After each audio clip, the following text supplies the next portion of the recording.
presentation of Fox Sports. We are Fox. We are FC.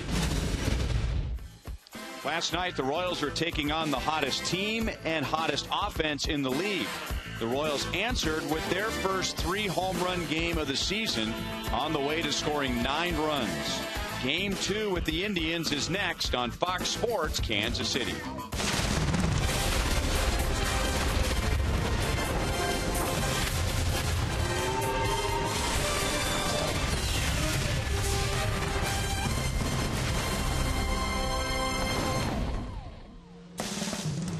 Royals baseball is presented by Academy Sports and Outdoors, and it's beautiful outdoors. The sun is shining on Kauffman Stadium. A win today. The Royals go 5-2 on the homestand, and they're back above 500.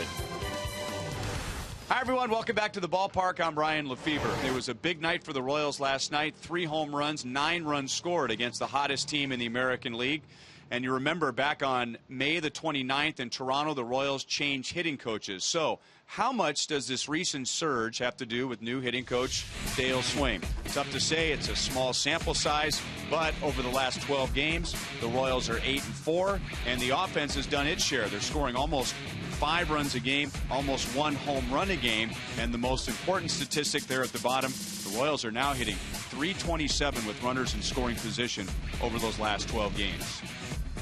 And as always, we welcome in Rex Hudler. Hud, we know now the Royals are not going to be one of the elite home run hitting teams in the American League, but there will be nights from time to time like last night. Score them runs, Rhino. And like you said, that body of work, 12 games, bottle it up, because it's been really fun to see. They've got to have the runs, especially late in the game. Takes the stress off the back end of the pen to win. No Holland, no Wade Davis. That's a good thing. That's because of those runs. How about Ned's 3 through 5 guys in the order? They're finally producing. 6 runs batted in last night. The long ball broke out.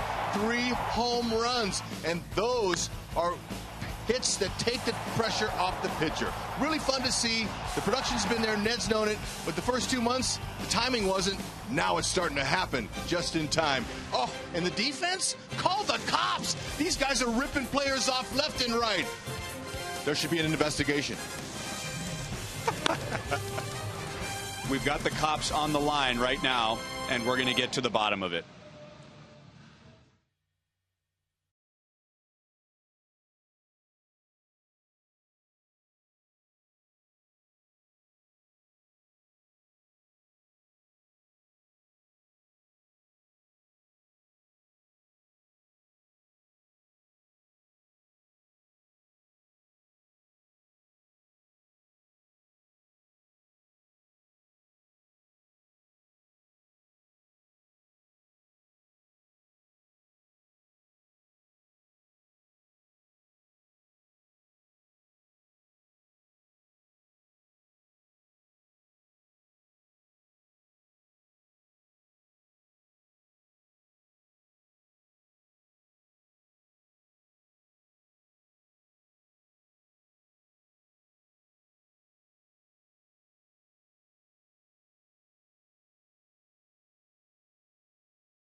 Uverse Rewind takes a look at the first career start for Yordano Ventura.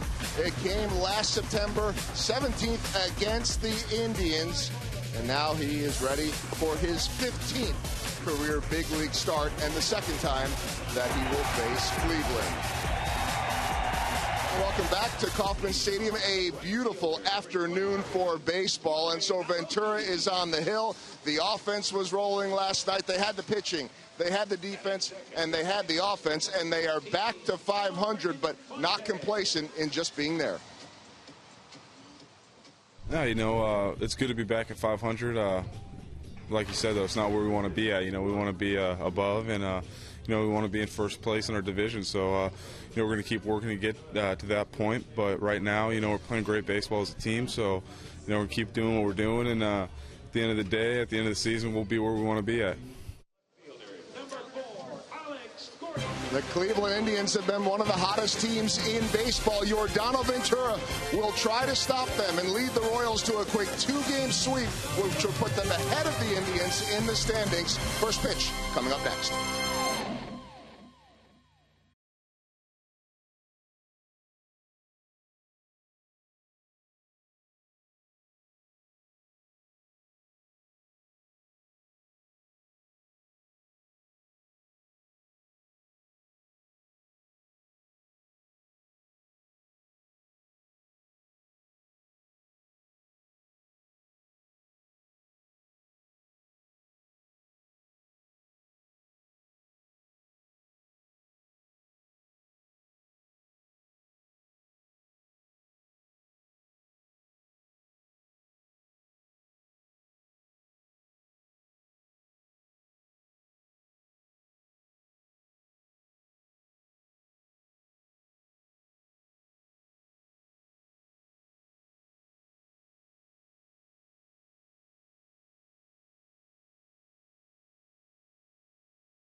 Baseball is brought to you by your Kansas City Chevy dealer. It's Chevy Truck Month. Visit your Kansas City Chevy dealers.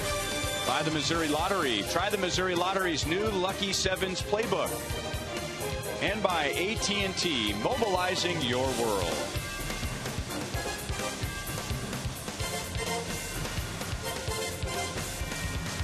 So a homestand that has included two-game series, if you include the second half of the Cardinals series, and now 2 games with Cleveland. The Royals won last night 9-5, so the Royals are 3 games back of Detroit. They were rained out against the White Sox last night, and the Indians are 2.5 back. But it looked like it was not going to be a good night on offense for the Indians against Jason Vargas, but in the end, the Indians did come up with 5 runs in the last 2 innings. Yeah, this is a powerful lineup. No lead is safe against these guys. Most of them sprinkled through there, including Giambi, the old man DHing in the 8th hole. He's got pop. They all can hit home runs, so hopefully Yordano can get some run support and beat this team.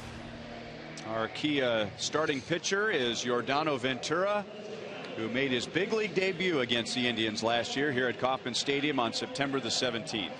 Love the fact that he really tightens up his game when runners get in scoring position, a lot like the veteran Vargas did yesterday. He's got 3 above average pitches: fastball, overhand curve, and a changeup that's really superior. Last 6 Game's just one error. This team defensively is one of the best. We see multiple highlights per game from any one of these guys. Dyson's getting the start in center field. No Lorenzo Cain. He's getting a chance to get a day off. And it'll be 2 days off, as tomorrow is a scheduled day off.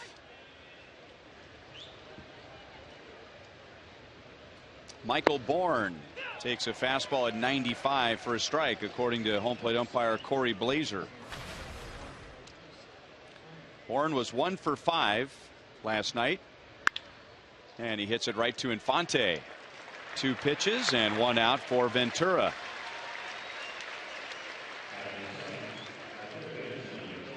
It's still cool for June the 11th, but we'll take this kind of cool. This is Southern California type weather. Temperatures in the mid 70s. There is no wind at all. The flags are completely limp on the 3 poles out in right field. 73 degrees at first pitch. Or as Mike Sweeney used to say, the wind is blowing straight down. He's right. What a day to play the grand game. Indians got to have their fastball hitting shoes on.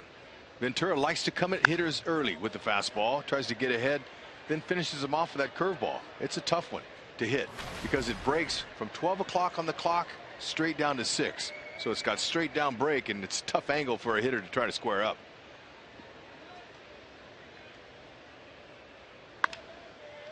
Chisenhall, and Moustakas gives way to Escobar, who makes a nice play.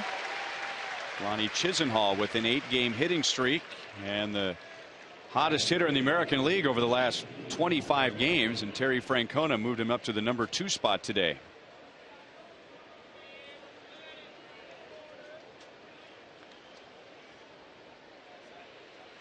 Chisenhall has driven in 22 in his last 11 games. Man, that's quite a tear he's on. And he swung the bat well last night, too. Didn't have a lot to show for it. So 5 pitches to get the first 2 outs. And now Brantley drops one into left center field. So Ventura got a pitch up and in on him, but Brantley ends up with a 2-out single.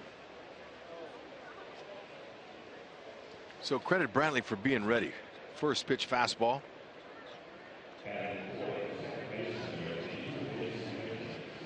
Elevation is not a good thing for a pitcher, but it is for a hitter because it's easier to put in play. On Thursday, Ventura gave up 2 runs in 6 innings to the Cardinals, but they gave him a bad time with 2 outs. This is common, Hud. A young pitcher, when they get to this level, they find it's not only are the hitters better, but it's harder to get the 3rd strike and the 3rd out of an inning at this level. And teams have done their best work against Ventura this year with 2 outs. I would agree with that, especially the latter, getting out of an inning. Now he's got great stuff enough to finish off hitters and strike them out.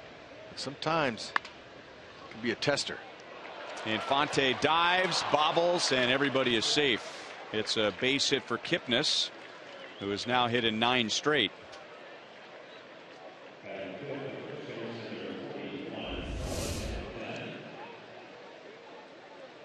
Infante just wanted to get the transfer right. Sometimes in that transfer, infielders don't look in their glove. You do that naturally because they can work their hands. They're magic with those things. So he missed the transfer. Would have been out of the inning there. Smaller the glove middle infielders use, the easier they can get it out of their glove. You don't want a big floppy glove because you can't find the ball. But right there, he thought he could get the out at first. So 2 on with 2 out after 2 quick outs to Carlos Santana.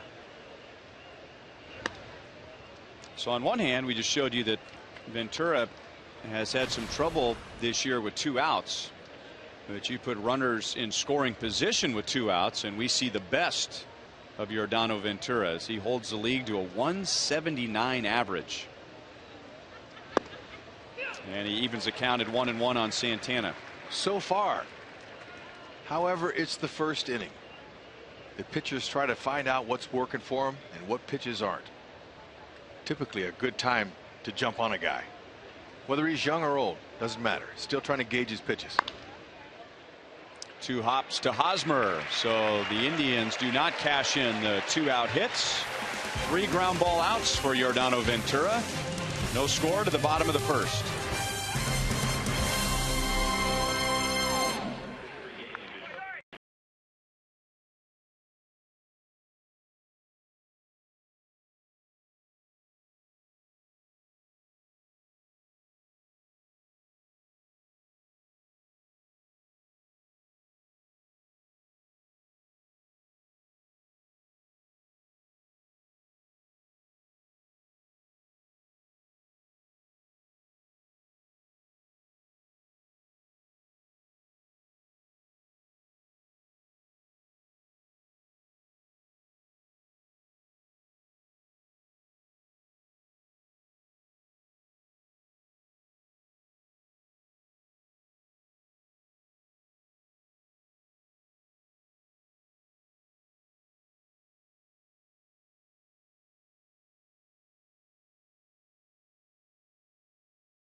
And Ned Yost going with this lineup today. Nori Aoki leading off again. And he's going to leave Gerard Dyson in for a second straight game. Dyson was a catalyst at the top of the order, and that means, as Ed pointed out last inning, that Lorenzo Cain gets a couple of days off. Yeah, and smart managers, they use that off day the next day as actually 2 days off, like you mentioned, Ryan. That's really gives the hitter a great time to get off of his feet, get off of his legs, give him a 2 days to refresh, and then head on the road. Trevor Bauer. In order for the Royals to send Bauer to the shower, they've got to be able to not miss those fastballs that are in the middle of the plate. He's a young guy. He's just making his 6th start in his career. He's had 14 overall appearances in his career. He's a hard thrower, mid-90s. Got a hard curve. He's got a changeup. He's got a split finger. He's got a couple of other different pitches that he tries to invent.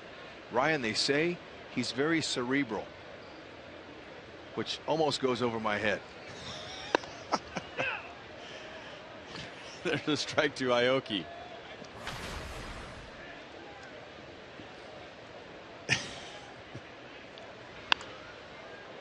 Fouled away, no balls and 2 strikes. Well, reading up on Bauer, and there are plenty of stories about his pregame preparation, his idiosyncrasies. And he started playing long toss, they say, when he was 10 years old. Shallow left field, and Brantley is there to make the play. So 1 down, and let's take a look at the Indians defensively. And while the Royals have thrived on defense this year, the Indians have not. 60 errors and 44 unearned runs. That's the most, not just in the American League, that's the most in the major leagues. And in last night's game, they added an error, and that was worth 3 unearned runs in a 4-run game. That'll wear a pitching staff down, physically and mentally. Ball 1-2, Omar Infante. Base hit, a walk, 2 runs scored, and an RBI last night. Looks to me like Bauer has a really quick and funky delivery in his release point. He's got a little leg kick for some deception, but he really comes out of that windup with a fast arm swing. Can be deceptive to a hitter.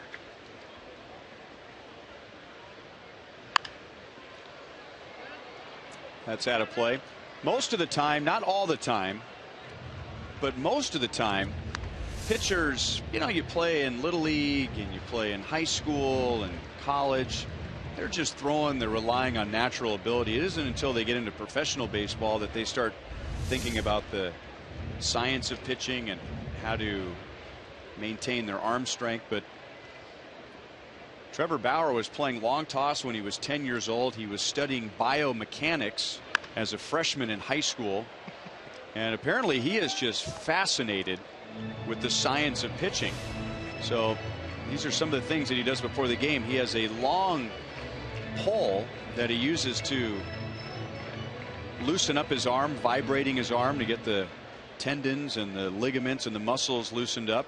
And then he plays some of the longest long toss you'll ever see. He almost goes foul pole to foul pole. And it's very rare for a pitcher to do this on the day that he pitches. This is usually something a pitcher does in between his starts. You're right. This kid is cerebral.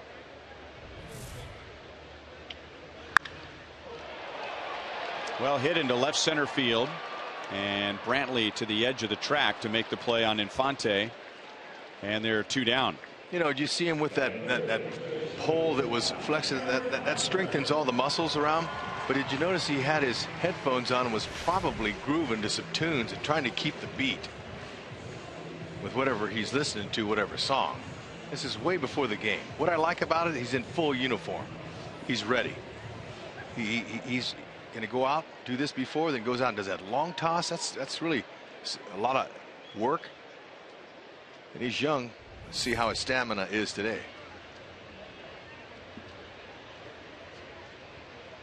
Two down to Eric Hosmer.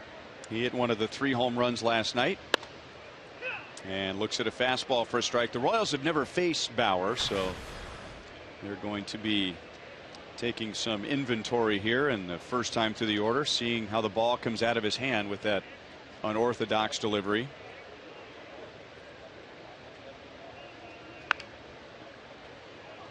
Oh, and 2. Almost better. Just looking at a few of those. That ball wasn't hittable there, but Hosmer has been swinging a little bit out of the zone. However, he connected last night on a laser liner for his 3rd of the year.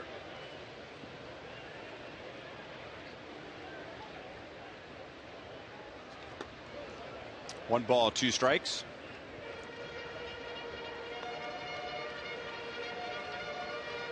Hosmer's home run last night was the first of 3 hit by the Royals. A 2-run shot in the 5th inning off of Corey Kluber. As we said, there is no wind today, so the ball is not going to carry much to home plate. That's a gravity ball. And if Vladimir Guerrero was in the batter's box, he could have hit that. Yeah, for a double. And I've seen him get base hits on balls that bounced.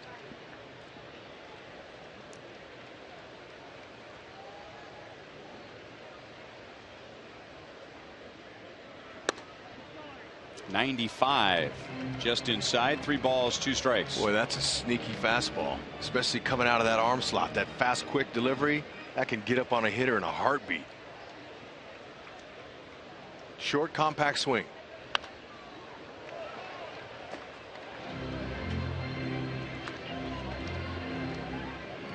He is 23 years old, same age as Yordano Ventura, and about the same size, maybe an inch taller, but both right around 6 foot, right around 180, 190.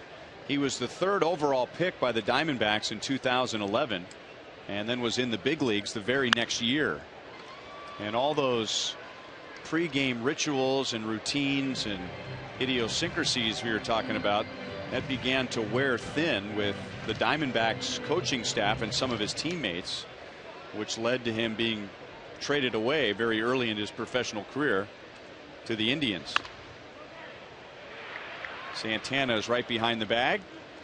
3 up, 3 down for the Royals against Bauer in the bottom of the 1st inning. No score at Kauffman Stadium.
inning, and in a little over a month we'll have the All-Star game. It's played in Minnesota this year, and here's how the balloting looks right now in the American League. A couple of Blue Jays in the outfield, a Yankee and a former Yankee on the infield. Looks like Derek Jeter is going to be the starter at shortstop. Jose Bautista right now has the most votes. With Wieters, not sure if he's going to go under the knife or not, have some surgery. Why not have Salvador Perez in there? Don't you think that would enhance the chances of the American League to win? You put that guy behind the dish. Who's the skipper for him this year, American League? John Farrell. You don't think Farrell wouldn't like to have him behind the plate? Ooh, I'll bet he would. Believe it. First curveball thrown today by Ventura. 2-2 against David Murphy. Murphy was 1 for 3 with a double and an RBI last night, and Ventura strikes him out. That's Giordano's first.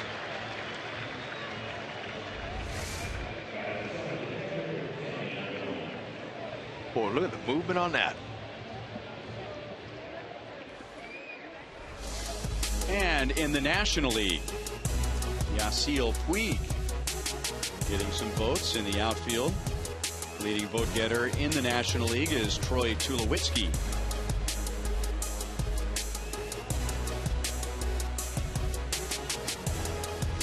Chase Utley.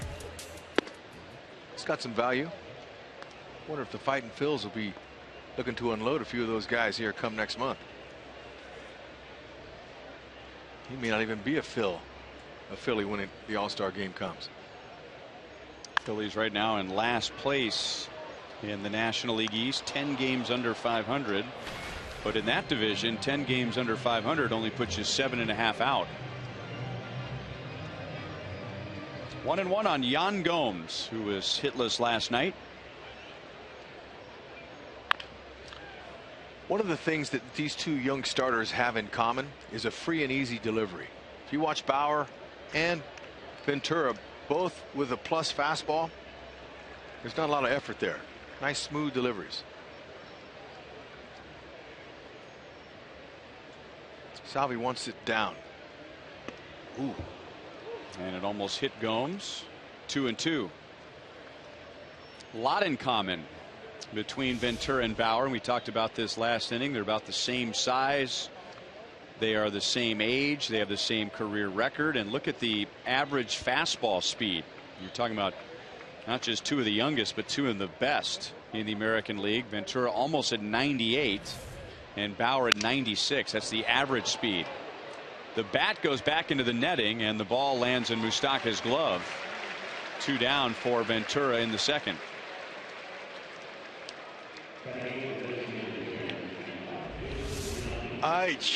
That's called what hitters say a jam sandwich.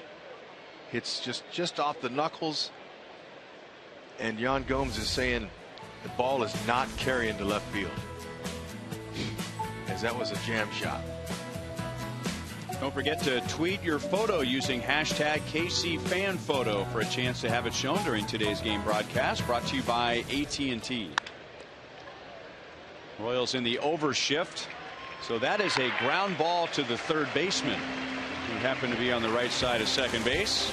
Jason Giambi is out, and so are the Indians very quickly in the second inning.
The second inning. The Royals in Fox Sports Kansas City are offering a unique way for fans across the Midwest to enjoy a game at Kauffman Stadium with the B Royal Fan Express. Fans in select cities will have the opportunity to win a seat on the bus, a ticket to the game, a Royals jersey, a hat, and much more. And the next stop is in Wichita on June 21st as Fox Sports Kansas City, Cox Cable, and KFH FM and AM are bringing the best fans to the K to watch the Royals take on the Mariners. So be sure to listen to KFH FM and AM for a chance to win your seat on the B Royal Fan Express. That bus is off the charts great. You saw the outside all decorated up with all the players on both sides and the rear of the bus, but they redid the interior on that thing, powder blue, royal blue. It is a sweet ride. Folks, make sure, and hopefully you're one of the lucky ones that's chosen to go. Right field, and Murphy is there to take care of Billy, who drove in 2 runs last night. 1 down in the bottom of the second inning. Just a reminder as you enjoy a cold one to look forward to Miller Time later in today's game, brought to you by Miller Lite.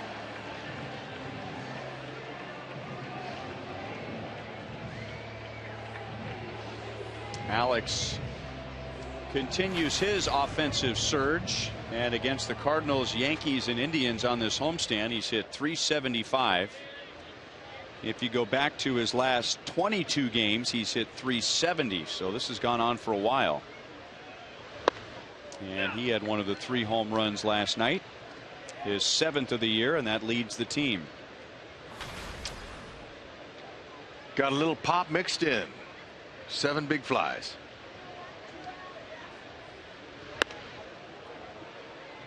Fastball at 92. 0-2. He'll go 91 to 97 with that fastball, and he's varying the speeds, changing them up, which really it just turns it into a different pitch whenever you change the speed on it. Kipnis in shallow right field, looking up into the sun. 2 down. Bauer, and this gets back to how he's ahead of his time as far as what he was focusing on in baseball. He graduated from high school a year early and went to college as a 17-year-old. Went to UCLA, and that didn't bother him. He was a freshman All-American, and he is the Bruins' all-time wins, innings, and strikeout leader. Went to the same high school in Southern California as James Shields.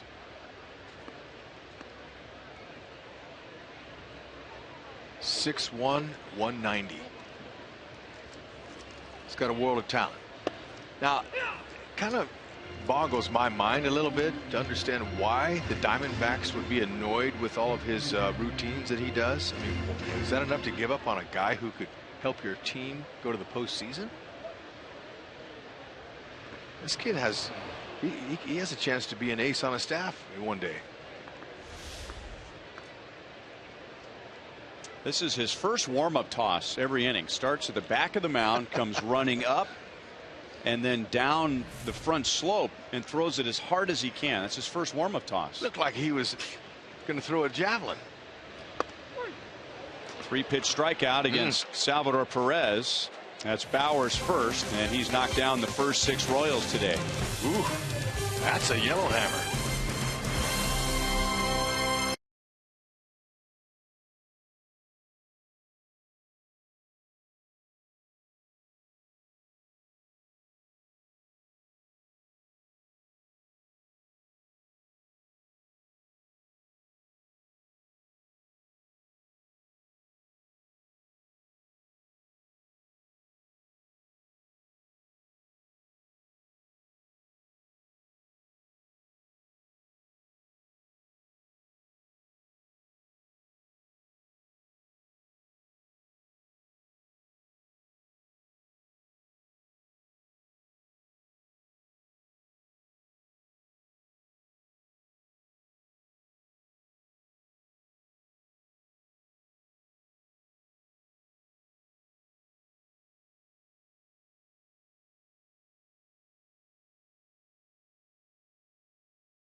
down, and let's see if you can figure out the Sprint Framley question of the day. Which current Royal has the highest career batting average against the Indians? Billy Butler, Gerard Dyson, Alcides Escobar, and Omar Infante. And the catch is right above HUD's circle there. It's a minimum of 20 at bats, so it's not a big sample size.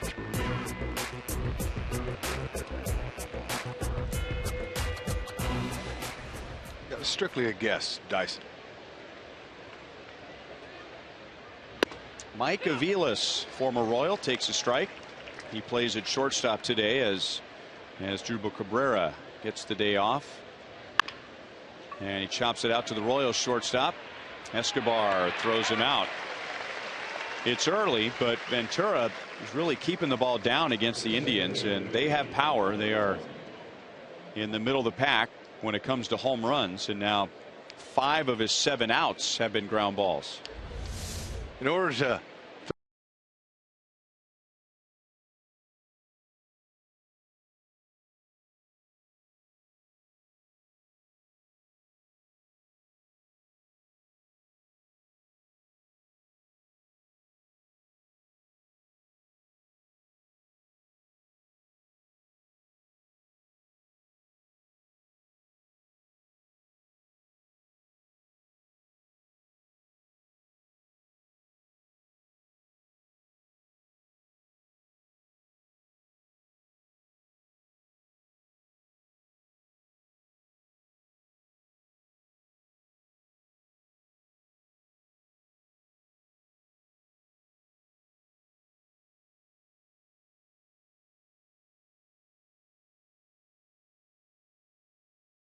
came in on contact. How did he know that Michael Bourne was going to get on top of that ball and sink it? Gordon on contact came in. That's the only way you make the play. Sending Francona right back to the dugout. That's right, Tito. Don't take up the people's time when they hit that ball out there to the man who wears gold. He didn't trap that. He caught it. Wow. He's got skills.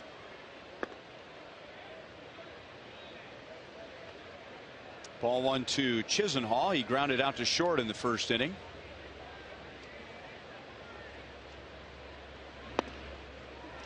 (2-0). Just to finish the thought, Hud, last year Alcides Escobar was excellent at shortstop, but he hit .234, so that kind of takes you off the radar. He comes into today at .278. That kind of puts you back on the radar, and the defense, for whatever reason, stands out more when guys are complete players. And when you're on a winning team, because that award is voted on by coaches and managers, so they're a little harder to impress. Still 1-2 on Chisenhall.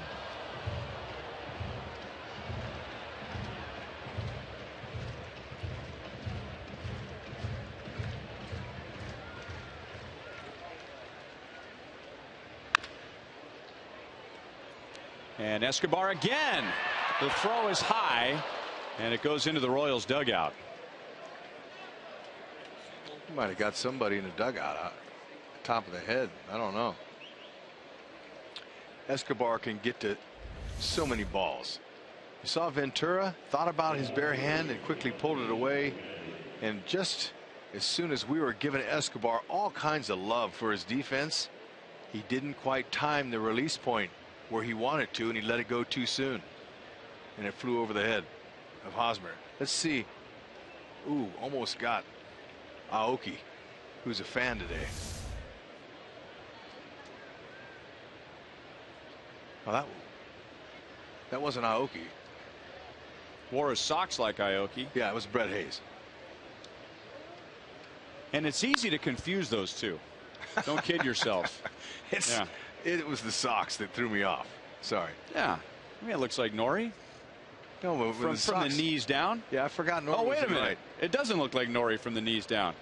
What are you talking about? Nori had a change of heart with his outward appearance, and he, instead of showing the blue, he went with the pants all the way down to the ankles to try to change his luck around.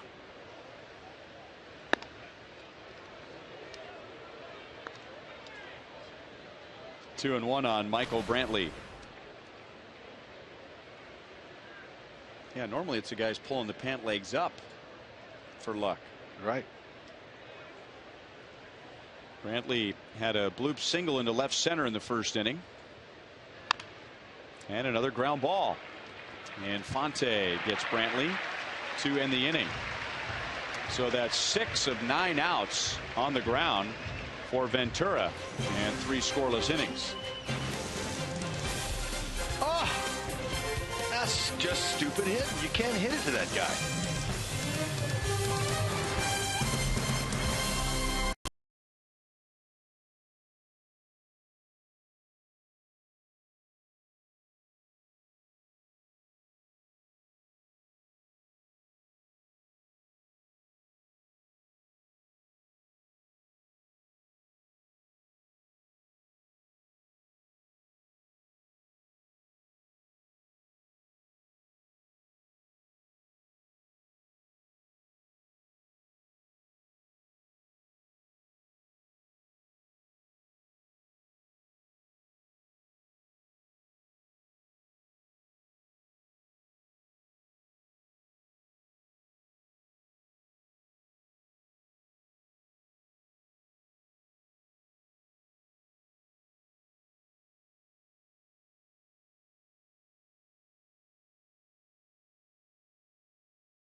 And the Royals lead 1-0.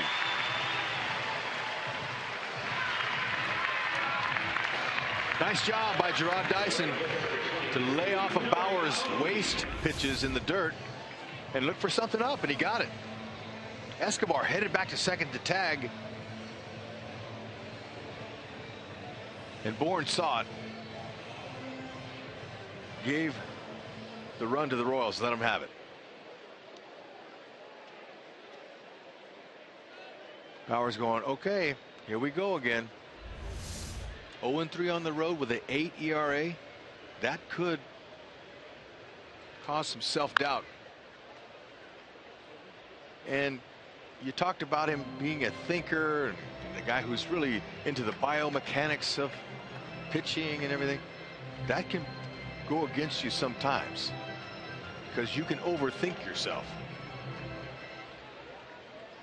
Paralysis by analysis sometimes for a guy like that can do more damage than good.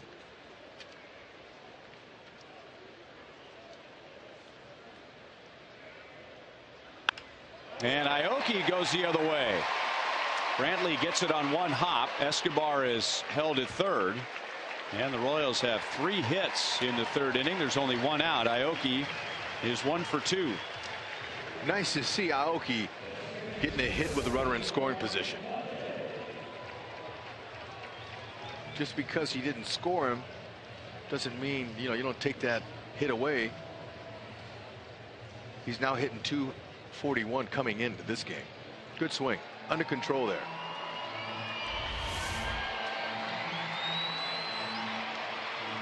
So not very good working out of the suitcase, so to speak. Here are the numbers Hud was talking about. 3.03 at home, 8.1 on the road. That's his career with the Indians, and before that the Diamondbacks.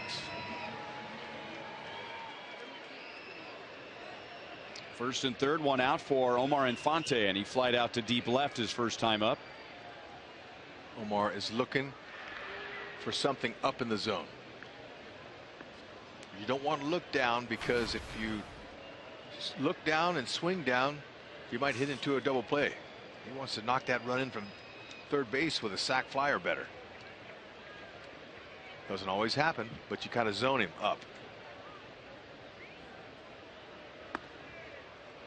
Ball 1 down and away.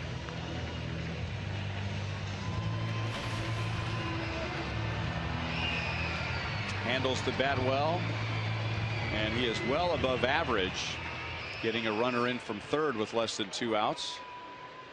And that runner at third is Alcides Escobar.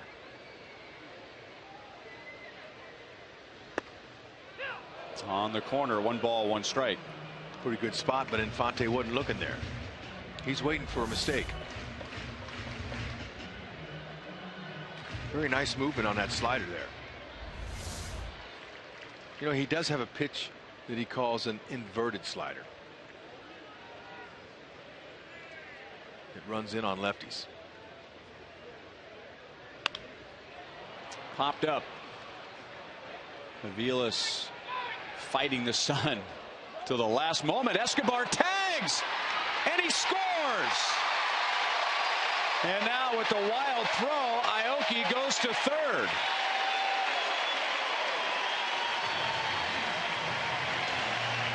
Those are the intangibles you can't teach.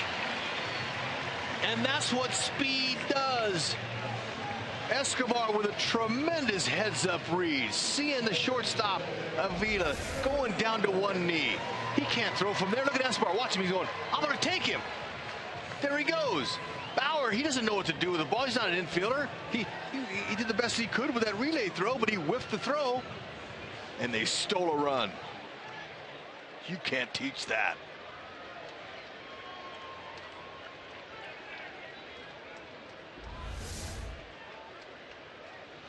So it's a sacrifice. Well, do you call it a sacrifice fly or a sacrifice pop-up? That's beautiful. Sacrifice fly to the shortstop, and then the throwing error on Bauer, and that allows Aoki to go to third base. He scored on a 95-foot pop-up. Royals won a game 2 years ago, 3 years ago, on a pop up into shallow left field against Minnesota. That was caught by the third baseman, and Gerard Dyson scored to win the game. I got to give it more than 90 feet. That was about 120 feet.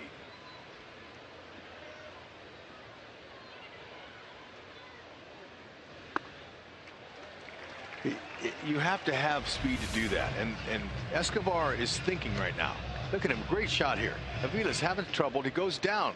Escobar, he starts to think, you know what? I'm quick enough. I can do it. Now, all Bauer had to do was make a good throw, but he wound up and he whiffed the throw. 3-1 on Hosmer. Those are the ways that Ned's offense can generate runs, because he has speed.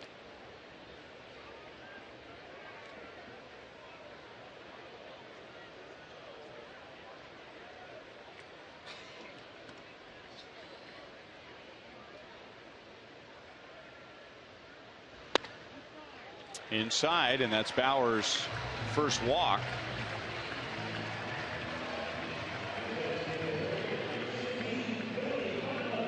And the first walk in a long time for Eric Hosmer. First since May the 25th. It's his 15th walk of the year.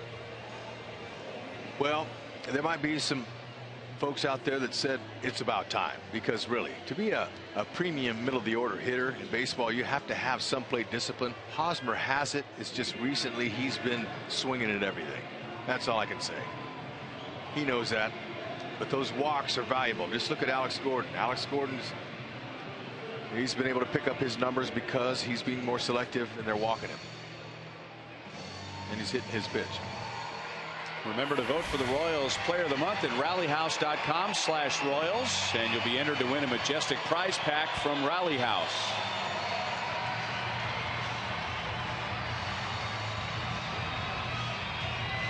Two runs home, and runners at first and third with 2 outs. And Billy Butler at the plate. Billy flied to right in the second inning. He drove in 2 last night.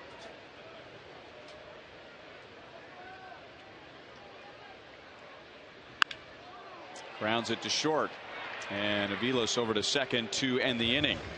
So 2 runs rather, 3 hits, an error, and a sacrifice fly to the shortstop. Timely.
Today's game is Barbara Pfaff, and for 17 years Barbara has been a hospice volunteer and was even named the Missouri Hospice Volunteer of the Year in 2005.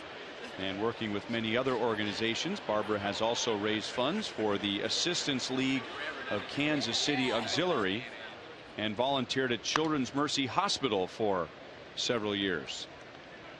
That's a tough job, Rhino, that hospice business. Thanks, Barbara, for what you do to help grieving families. Infante backs up to the grass and throws out Kipnis, who's 1 for 2, and that's another ground ball out for Yordano Ventura. 7 of his 10 outs have been on the ground. Just 1 strikeout, and on Thursday, when he beat the Cardinals, he gave up 2 runs in 6 innings and had just 1 strikeout.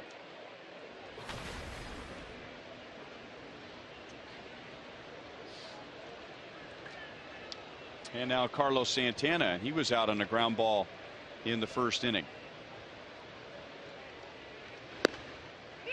32 fastballs of his 40 pitches now. And when you have a pitch with that velocity, that's considered an above average fastball. And you're going to use it.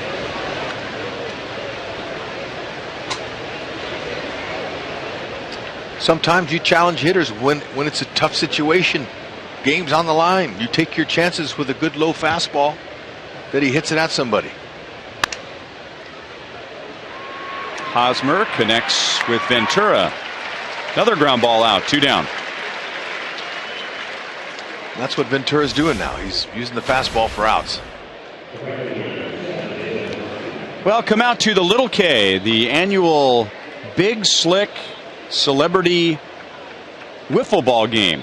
That's on Friday, June the 20th, before the Royals take on the Mariners that night. So your chance to see our local celebrities, Paul Rudd, Jason Sudeikis, Rob Riggle, Eric Stonestreet, and others, and then stay for the game. It's also a Buck Night and summer fireworks presented by Hy-Vee and Pepsi. So that's a big game here at Kauffman Stadium. The gates open at 5 p.m. again Friday, June the 20th against Seattle. The Big Slick Celebrity Classic game, Buck Night, and fireworks. Sounds like fun.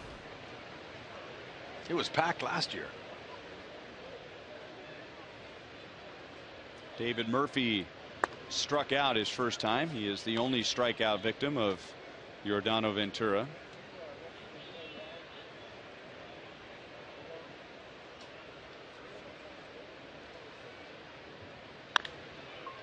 One hop to Moustakas. That is a 9-pitch inning. 3 ground ball outs. And 9 ground ball outs through 4 innings for Yordano Ventura, who's pitching with a 2-0 lead. Kid's maturing right before our eyes.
Baseball is brought to you by Panera, coming soon to College and King in Overland Park.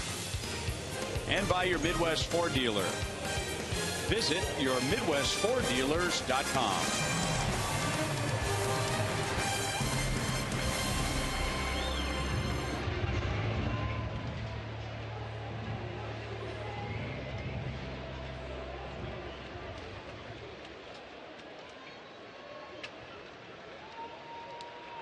Alex Gordon, Salvador Perez, and Mike Moustakas in the bottom of the fourth against Trevor Bauer.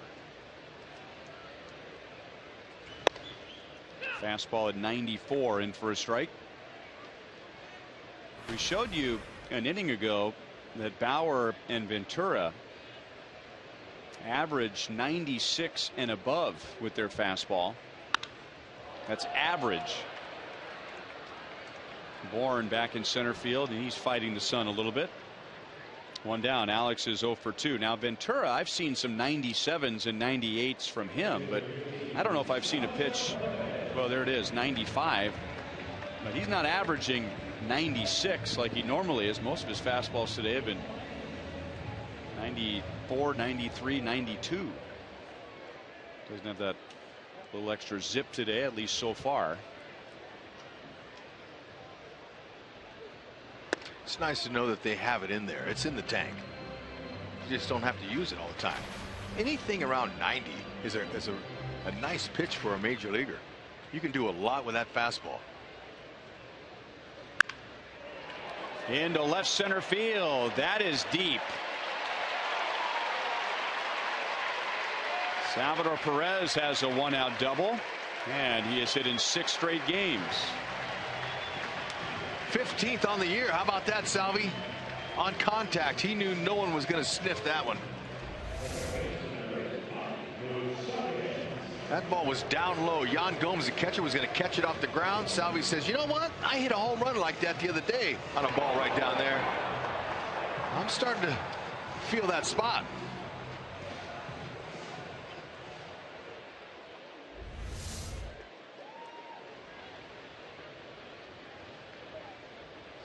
Once a hitter has some success on a certain pitch that's located in a certain place, he remembers that. Muscle memory. There's some fastball with some movement. 0-1 on Moustakas, who hasn't been driving in runs the way he would like this year, but he has been starting a lot of rallies. Last night it was a 4-pitch walk that got a 4-run rally started in the 3rd inning, and then today a double leading off the 3rd was the beginning of a 2-run inning. No balls and 2 strikes. Good for Joe Goldberg today to interview Chisenhall and not just give Chisenhall all kinds of accolades and all kinds of love. He said, hey, what do you think about Moose?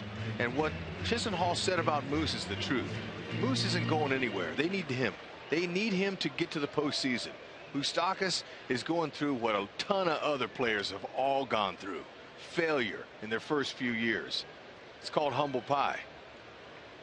It's how you ingest the pie that will determine how far your future will be in this game.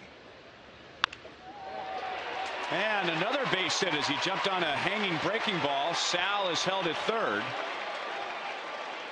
And a 2-hit game for Moustakas, and runners at 1st and 3rd with 1 down. And I believe that Moose is ingesting the humble pie the proper way. He's going about his work a lot differently than we saw him last year when he failed. He's hustling. He's running down the ball, or running down the line 90 feet like you should. He's paying attention to his teammates. He understands it's a team game. Nice to see Moustakas growing up right before our eyes out here, and you folks are going through it. It's not easy as a young player coming into the game offensively. It takes time, but you can't get down on yourself. That's the first multi-hit game for Moose since May 14th.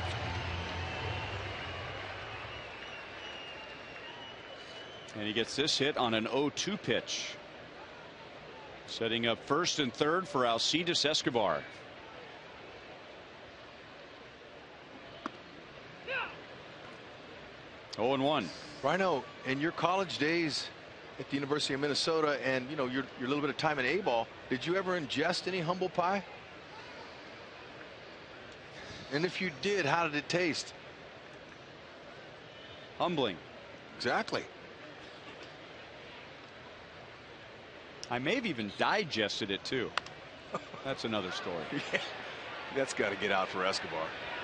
And Santana, and he really had nobody to blame but himself. The Royals ball boy did a great job of getting out of the way, taking the chair with him, and Santana just stopped a step or two too soon. Yep, thank you. A lot of stuff over there. You see Yan Gomes having to go through all that garbage there on the, well, that's not garbage, it's the on deck stuff, the batting circle, you know, the balance sticks and all those things, but that's an out that you would hope would be made, because now Escobar has a chance with a deep fly ball to knock in Salvador with a sac fly. And that's exactly what he does. Sal down the line from third on a sacrifice fly. The Royals have 3 sacrifice flies today. That's how they scored all their runs. Escobar drives in his 22nd, and it's 3-0. Timely hits. There's Terry Francona, a brilliant baseball man and a heck of a baseball player in his day. He was saying the same things we were, Ryan. He's going, man, we can't give them an extra out there. They're going to score another run on us. That's why defense could hurt this Cleveland Indians team down the stretch in the heat of the battle once September comes around. If they're not making plays and allowing unearned runs like they have been, they're not going to win. Dyson bunts it foul.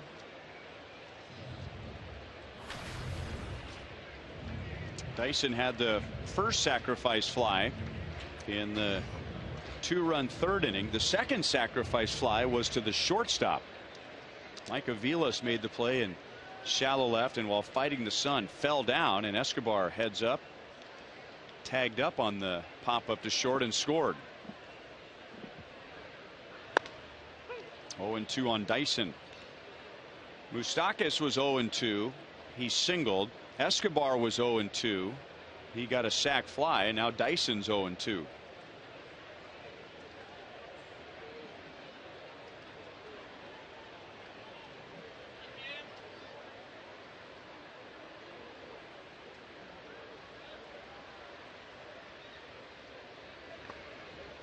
One ball, 2 strikes. It's the most sacrifice flies in a game for the Royals in 3 seasons. We'll go back to September of 2011, the last time the Royals had 3 sacrifice flies in one game. How about it? They've been coming in threes lately. 3 home runs in yesterday's game. They'll take those.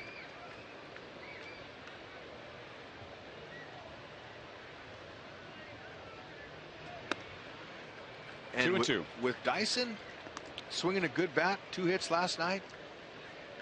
Sac flies here today. Sac fly. He's going to get a chance to stay in that lineup. Ned Yost, that's how you force your way into the lineup. Production. Moustakas might run. Looked like he was trying to time Bauer, who may have forgotten about Moustakas over at first base. And now this time he comes set to slow him down. So somebody might have brought that to his attention. Bauer was focused on Dyson the pitch before, and Moustakas just kept getting a little bigger lead, and looked like he might take off.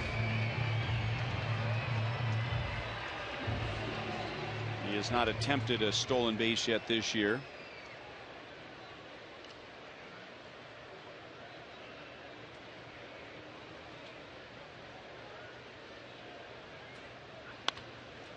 Still 2-2. Those are controlled swings we're seeing by Dyson. Again, hot hitter. He's feeling good. He's relaxed. He's confident, and you can see all that by watching his swing, watching how he gets in the box. He looks relaxed. That's what you want to be. In order to react to the baseball, when you're a hitter, you got to be relaxed. Loosen your hands. You can fire quicker. And from 0-2 to 3-2, so Bauer continues to have trouble after getting ahead. No balls, 2 strikes. You know, reading up on this young man, Trevor Bauer, one of the scouting reports I got on him was he pitches with the wisdom of Greg Maddux, and I went, whoa, whoa. Greg Maddux used to sit out in the dugout and watch the opposing team take batting practice. There's a base hit into left field, and Moustakas, who is running, thought about going to third. He'll hold. So again, 0-2 against the hitter. And while he got an out on a sac fly in the 4th inning, that's 3 straight productive plate appearances after jumping ahead 0-2.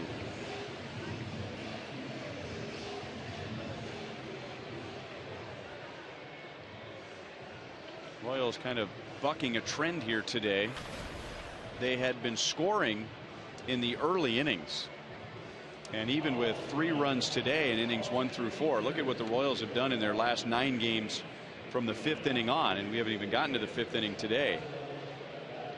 They had that 4-run inning in the 3rd last night, and today 2 in the 3rd and 1 here in the 4th. Well, I think the earlier runs are a little more important, especially with the record that the Royals have. When the Royals score first, they're 22-8. Sometimes that gives you the momentum to hold that lead. And we have when you have a good bullpen like Ned Yost does, that makes that stand up.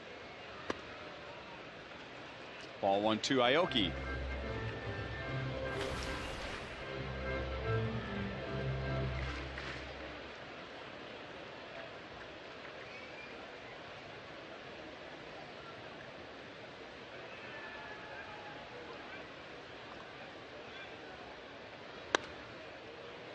Two 2-0.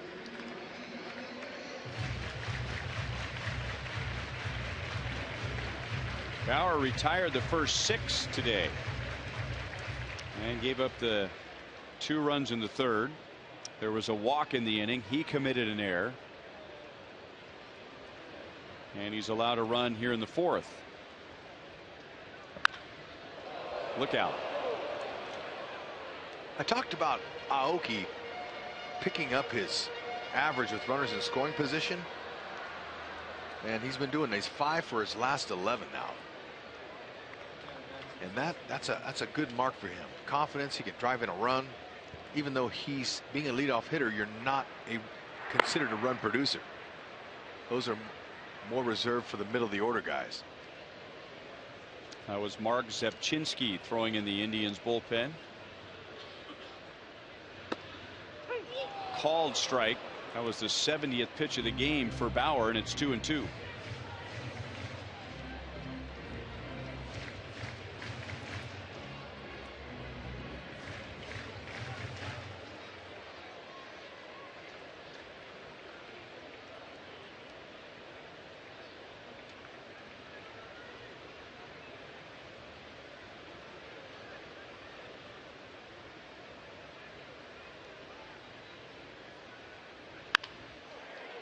Kipnis makes the play on the right side and gets Aoki. 3 sacrifice flies today. 2 in the 3rd, 1 here in the 4th. And now Yordano Ventura has a 3-0 lead. Go ahead, fellas. Send Bauer to the shower.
Sports recently joined our staff to report on Royals Live, and he went to do an interview with Lorenzo Cain the other day, but you know, he's a radio guy. He's still new to TV, so we sent our special correspondent to help. Cain, hold on, Josh. You've never been on TV before, no? True. That's the first time, no? Yes. How's it going? Give me tell you something. I got experience in that. Give me explain you something to you, my friend. What do you got for me? So first, you have to look good. Ken, just hold me, please. I got you. Yeah, man. Second thing, you have to be straight. And the more important thing for TV, you need a smile, papi, like me. A smile every time. So, he is just a beauty. You need a smile like me, Poppy. He took over the interview, asked Cain a question, gave it back to Vernier, and Josh said, back to you guys. So who better to learn from than Salvador Perez? Well, we know he's a quick learner, right?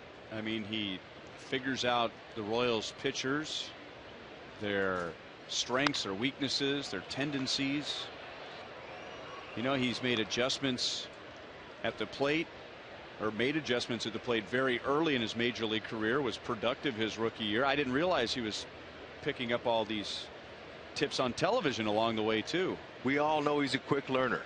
Can't disagree with any of his points when it comes to TV, can you? How did he know all that stuff? That's what you do. You stand up straight, you make sure your tie's on right, and you smile.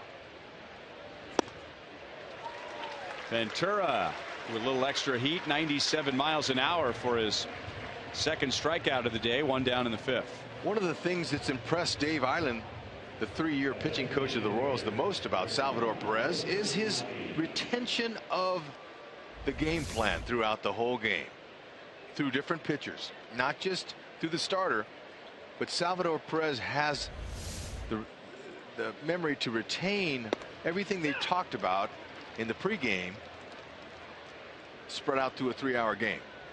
He's smart, and his English is continuing to improve by the day.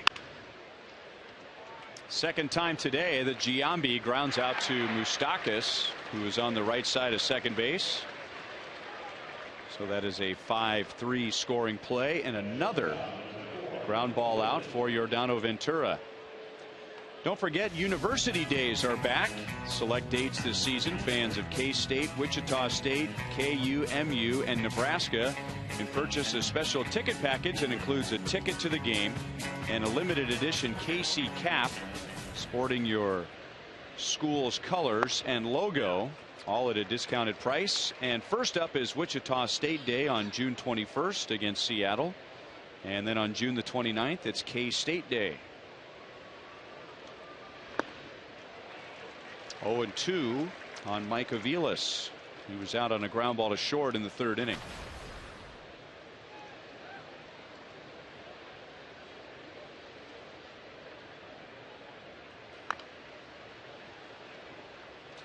Still 0-2. 2 strikeouts, a lot of ground ball outs, and as a result, no more than 15 pitches in an inning. Oh, that's a beautiful thing.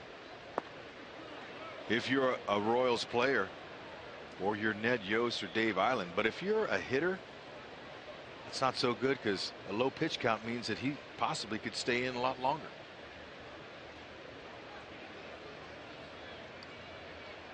Three above average pitches. That is the 4th time in 5 innings Ventura has had 11 pitches or fewer. He has retired 13 of the last 14 in 5 scoreless innings. En fuego. Caliente.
Bottom of the 5th inning, the Stars have a line for the 2014 Major League Baseball All-Star Game as the best in both leagues face off at Target Field in Minneapolis on July 15th. And you can watch it on Fox, 7 p.m. Central Time. Oh, beautiful event. A nice week and a moment last year for Salvi he'll never forget. Catching Mariano Rivera. He's got 2 stars in the back of his uniform. Must be for 2 decades, maybe. I don't know what those 2 stars are. You see those on Moe's? The stars, first time I've recognized that. But Salvi's first year going to the All-Star game catches the legendary Mariano Rivera. Great gesture, too, when Jim Leland, who was managing the All-Star team, brought in Mariano Rivera. The rest of the defense didn't take the field, and Rivera just stood on the mound all by himself at Citi Field in New York, so the fans could honor him. Both all-star teams got in front of the railings of the dugouts and applauded Rivera. And you know that happens in an exhibition game like that, although it's not like any of the other sports, because the outcome of the game will determine who wins the World Series or not. Home field advantage. So it's not just an exhibition game. That's one of the many great things that Bud Selig has done in his tenure as a commissioner. Infante is out on a ground ball to short. He is 0 for 2 today, but has one of the 3 sacrifice flies. Do you remember in Seattle when the All-Star game was there? Cal Ripken Jr.'s last All-Star appearance, they did something similar for him. Alex Rodriguez was playing, or I think Cal Ripken was playing third base, and they moved him to short, didn't they? Yeah, Alex Rodriguez was the shortstop. Ripken had since moved to third base in his career, and so Alex Rodriguez allowed Cal Ripken to go back to his original position. Yeah, you know, when they took the field and infield, everybody knew what they were doing, and A-Rod played manager and said, "You're going to short."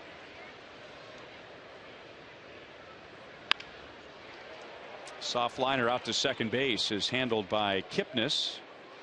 Hosmer is 0 for 2. He has reached with a walk, and Trevor Bauer could use a quick inning after going over 20 pitches in the previous 2.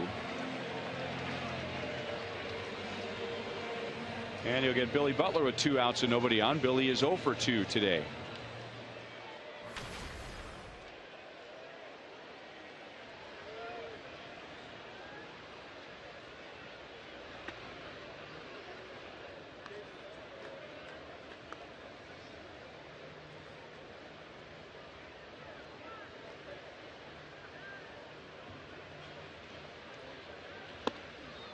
Fastball at 93. 1 ball, 1 strike. 3 sacrifice flies today. One of them to the shortstop. Royals team record is 4 sacrifice flies in a game. That's a fair ball up the left field line. Billy Butler has a 2-out double. 13th on the year for Billy. Just snuck it inside that third base bag.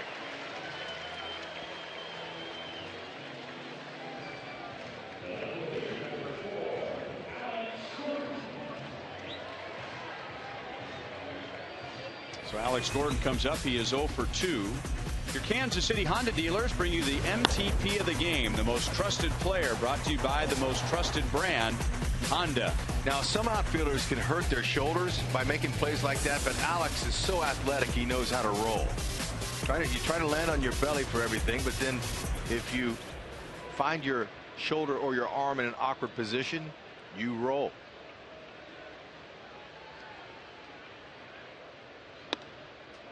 A high changeup, 1 ball and no strikes.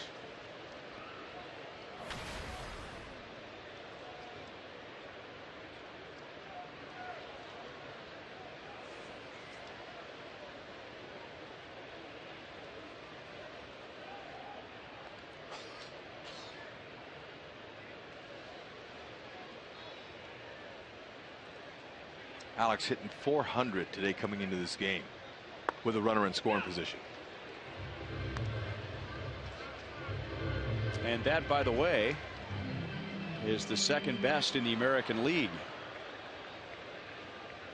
Well, really, it's the best in the American League because Miguel Cabrera leads the league. So there's the Cabrera statistics, and then there's the everybody else statistics, right? I agree.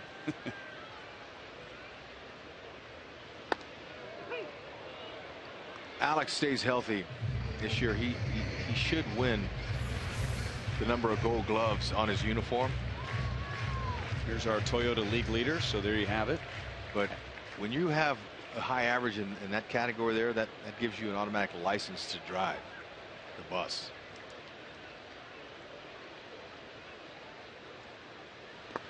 Four Gold Gloves. That's what I'm saying. If he stays healthy. That's in the Rex Hudler rule book. No, once you get to 4 Gold Gloves, it's like a gold license. He's platinum. Is it platinum? No, that's yeah. He's platinum gold. Whatever. Sounds good to me. Hey, but did you see platinum or gold? He's this is important. You know, I mean, he's nothing but gold.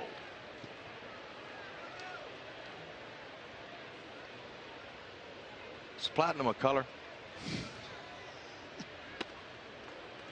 3 balls, 2 strikes. Yeah, sort of. I mean, what do they use for artists that have great albums or CDs in their careers? Yeah, well, the gold record and then a platinum record. Okay. Oh well. Anyway. But it's not just the color. Okay, thank you. You know, it's the. Alex has skills. I think that people know what I'm saying.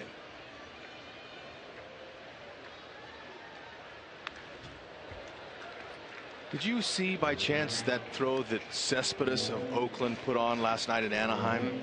Did you see that? I did. Now he might be the only guy that's as strong and as accurate a thrower as Alex. But I don't think he has the other ability to make all those great plays that Alex does. Well, he had to make that throw because of a bad play. Right, he dropped it. But it was one heck of a throw. Reminded me of Bo Jackson.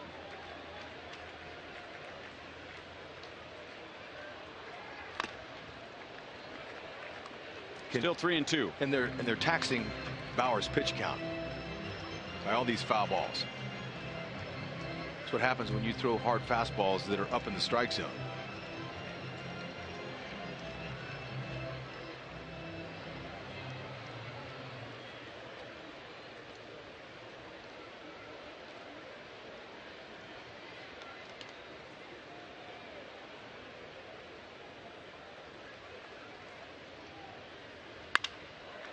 Off the end of the bat, Bourne sprints in and makes a sliding catch and then hits the ground hard.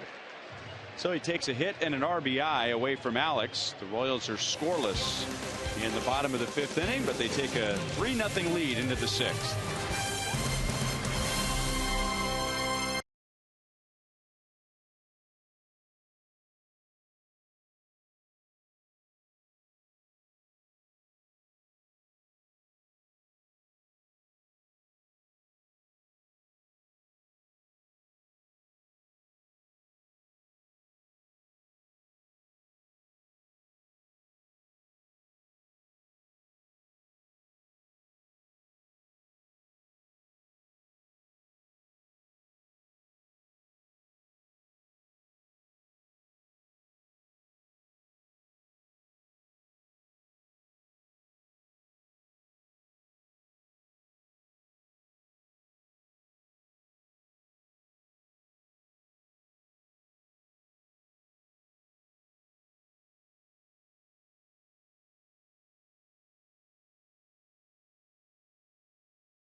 Baseball is brought to you by Steel. Find a helpful servicing Steel dealer near you. Visit steeldealers.com. And by Angry Orchard Hard Cider. Branch out.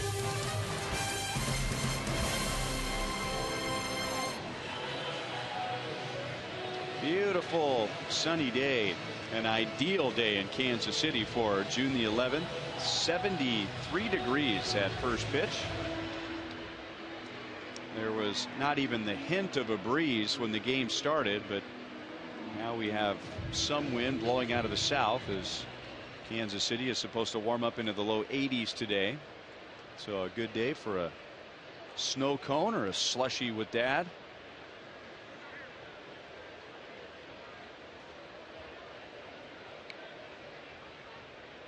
Yordano Ventura will get the top of the order as the Indians go through the order for a third time, and Michael Bourne on with an infield hit. That's the first time he has been on today.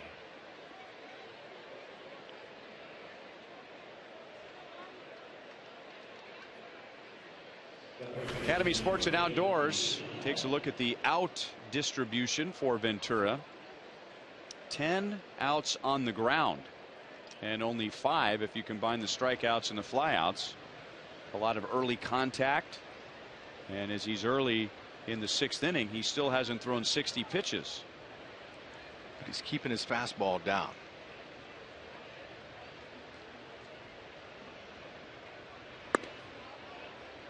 But that's a nice bunt by Michael Bourne and a great idea. You get him off the mound, you make him run to try to compete for a ball and make a play. Took him out of his element a little bit. It's kind of how you can get to a starter. 2-0 on Chisenhall.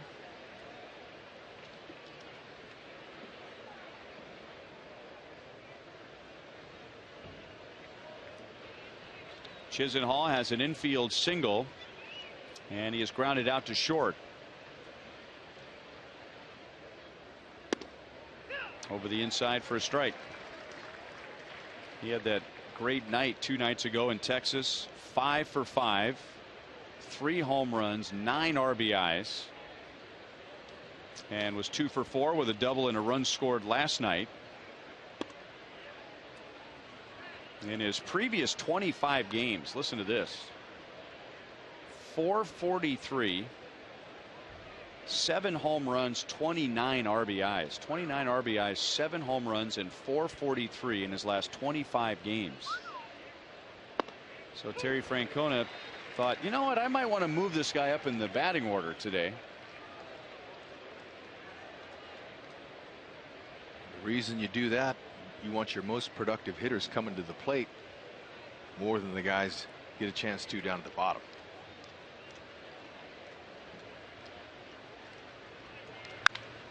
And he gets a base hit into left field, so he has 2 hits again today. Bourne stops at second base. Ventura had retired 13 of 14 coming into this inning, and this is the first time since the first inning that the Indians have had more than 1 runner. See what I mean about that bunt base hit to lead off the inning? Sometimes that'll take a pitcher out of his element, rattle him a little, get him breathing a little bit deeper.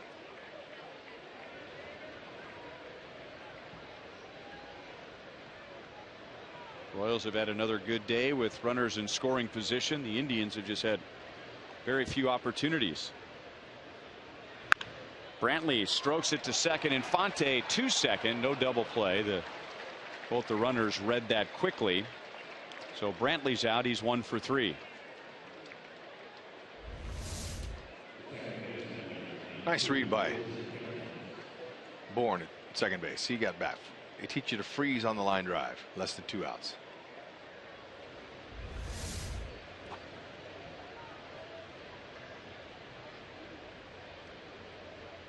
So 2 on 1 out to Jason Kipnis. He had an infield single in the first inning and has hit in 9 straight. And he's been hot lately, not quite as hot as Lonnie Chisenhall, but he has 6 RBIs in his last 2 games. He's similar to Infante with his very short mechanics. He just takes the bat head right to the ball, except he hits on the left side. Not a lot of movement in his body before the pitch comes. So he likes to start with his bat level to feel that. See how he lays his bat straight out like that? He wants to feel the wood in his hand. 1-2. It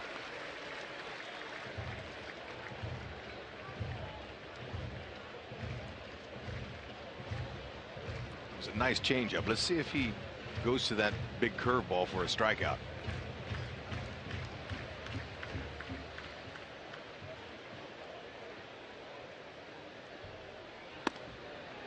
Fastball is outside. 2-2. Didn't miss by much.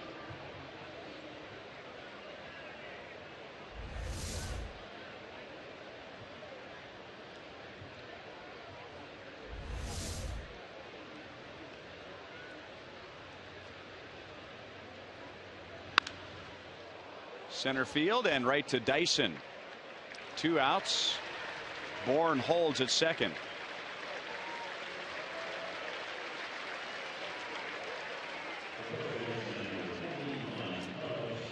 And now Ventura will get Carlos Santana, who is grounded out to Hosmer twice.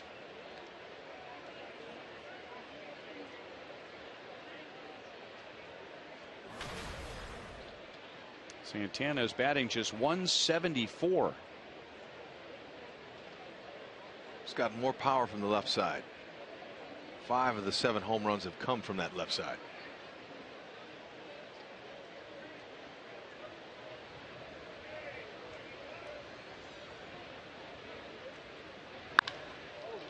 Over Hosmer and up the right field line. Bourne will score, and Kipnis, or Chisenhall rather, goes first to third. So Carlos Santana drives in the Indians' first run to make it 3-1.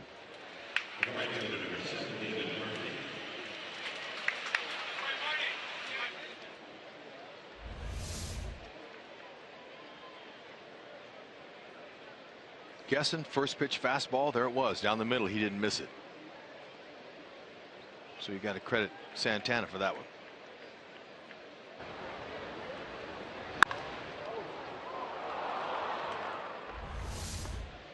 David Murphy swings and misses at the first pitch.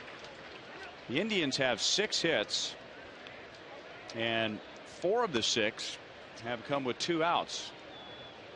And we were discussing this in the first inning. That, in some ways, is when Ventura is most vulnerable.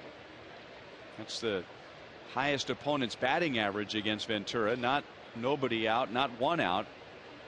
It's 2 outs. Poke foul, no balls, 2 strikes.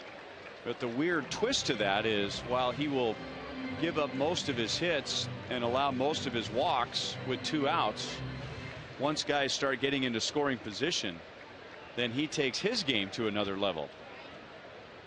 The league has done very little against him this year with 2 outs and runners in scoring position.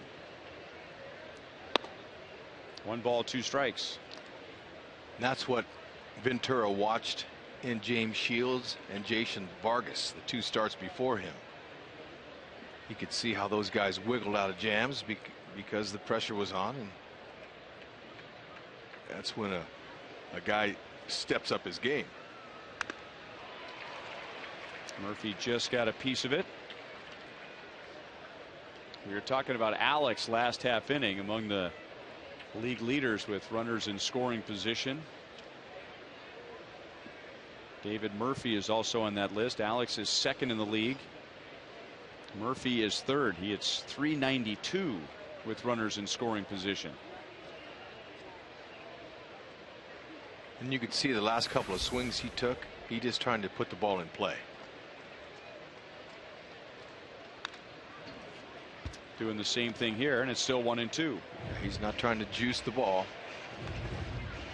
He just trying to hit it where it's pitched. So that's part of it right there, right? Not trying to muscle up with runners in scoring position. That's the whole key. Professional drivers that drive those runs in have a special way. Some guys, certain counts, certain pitches, they'll look to juice one early in the count, but when you get 2 strikes on you, you just try to make contact. That's what Murphy's doing.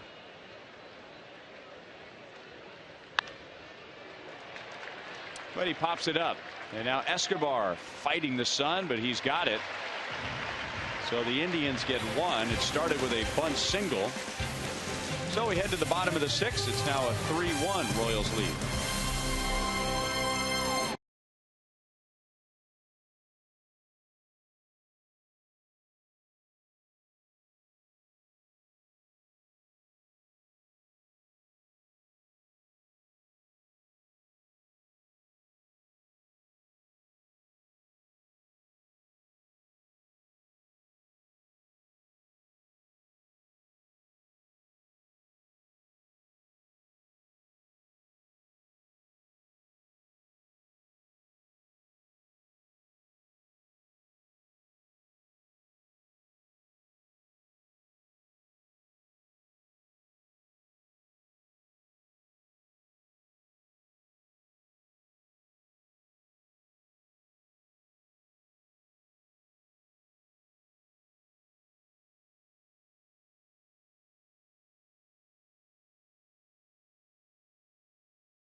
Our Sprint Family question of the day: which current Royal has the highest career batting average against the Indians? And 40% were correct. It's Gerard Dyson.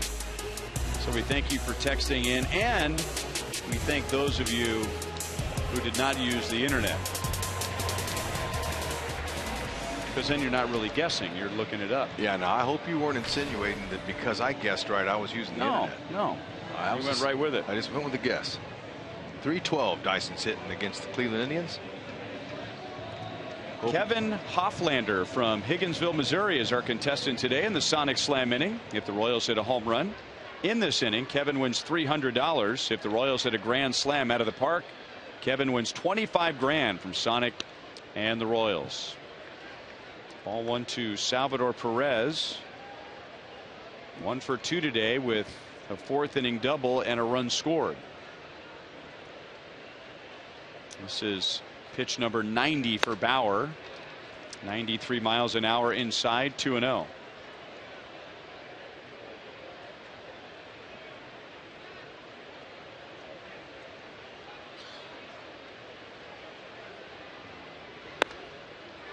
Three and 0.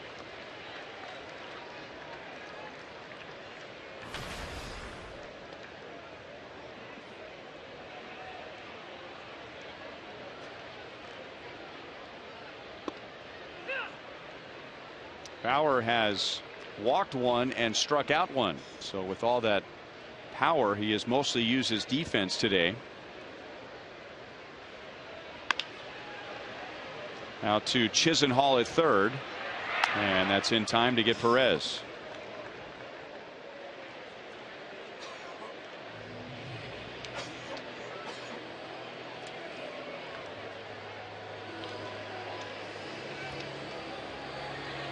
And 93 pitches is it for Bauer.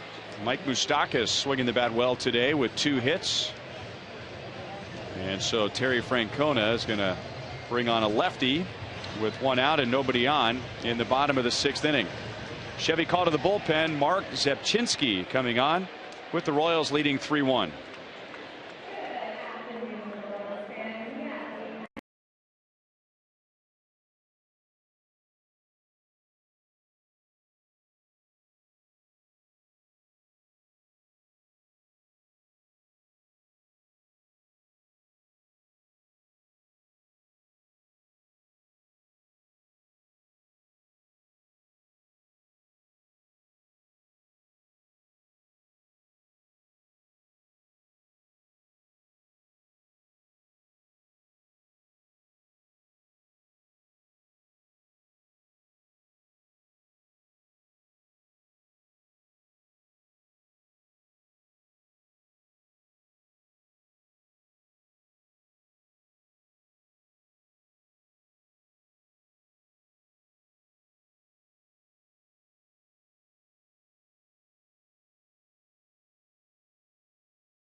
Mark Zebchinski, left-handed reliever for the Indians.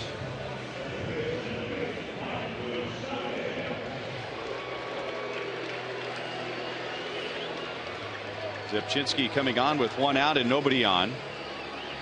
And he has seen Moustakas twice before today, and Moustakas singled both times. And remember, last night Terry Francona went to Josh Outman late in the game, a lefty, to face Moustakas, and he hit a home run way outside for ball 1.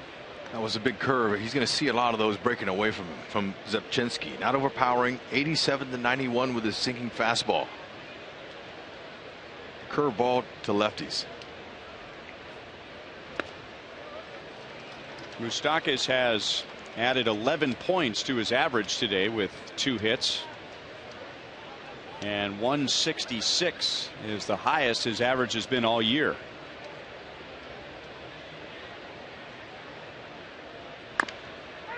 Fouled it off of his foot. 2-1. A year ago today, Moustakas was hitting 182. He finished the first half at 205 and then hit 259 in the second half. The year before, when he had his best major league season with 20 home runs, 73 RBIs, he was better in the first half than he was in the second half. There's only one way to go for him. Up, and he's being selected now, and that comes with confidence. A couple hits, multi-hit game. He's not up there jumping. He's quiet. Looking for a 3-run pitch here. He can drive.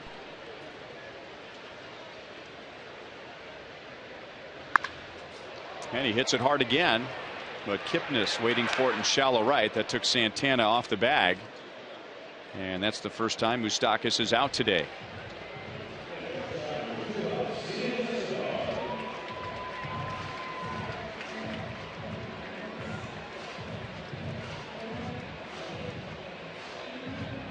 Mark Zebchinski. Sounds exactly the way it's spelled. Sort of. RZEPCZYNSKI. That's right.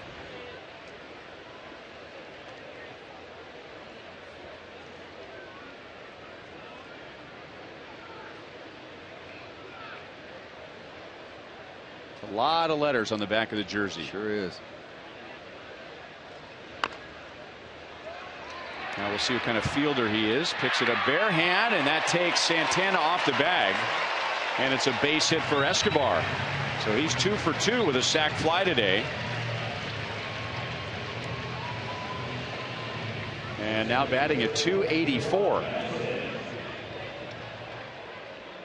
13th infield hit of the year for Esky.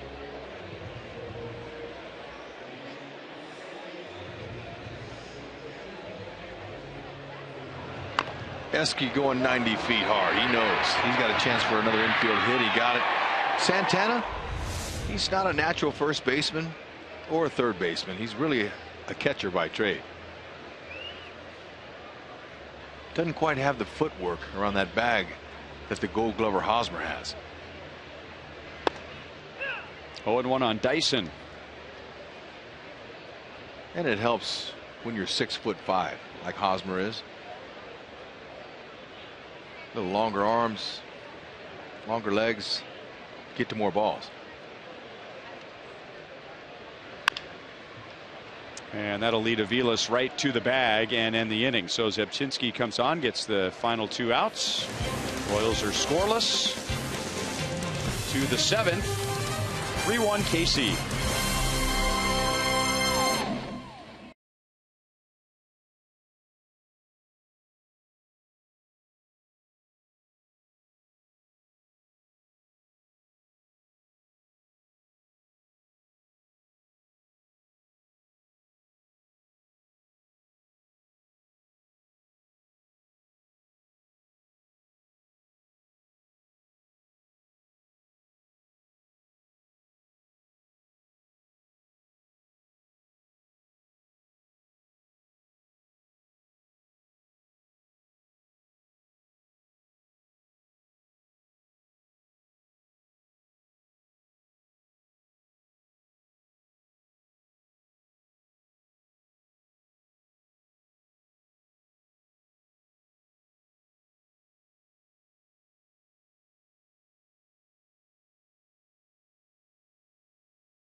Ventura has allowed 1 run on 6 hits, all singles in his 6 innings, no walks, and only 2 strikeouts. He has really used the defense. He's gotten a lot of ground ball outs today, and he hasn't thrown 80 pitches yet. No, and I'm going to credit him for the way he's maturing on the mound, but also I'm going to credit his teammates, the other pitchers, Bruce Chin, Shields, Vargas. They're all teaching this kid less is more.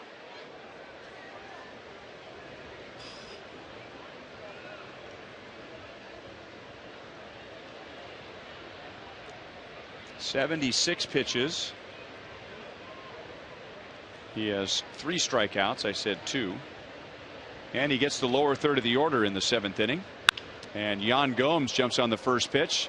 That ball's going to hang up there, and Dyson runs it down.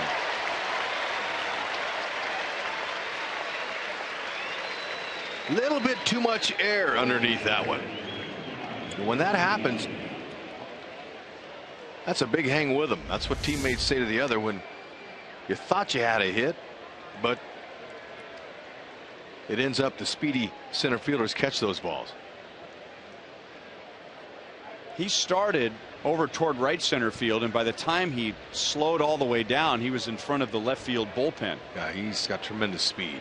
Ventura acknowledging the defense, and they all know this is a big inning for Ventura. If he can get through this inning, he'll have a rested Wade Davis and Greg Holland. Perfect formula they've been using. Bueno getting warm just in case Ned needs him in this inning. 1-1 on Giambi. The Royals have overshifted against him. All 3 times he's come to the plate, and twice he has grounded out to Moustakas to the right side of second base. 1 ball, 2 strikes. So it looks like a ground ball to second base, but it's 5-3 as Moustakas is right in front of the second base umpire Brian Onora. 2-2. There's some 99. He let that go.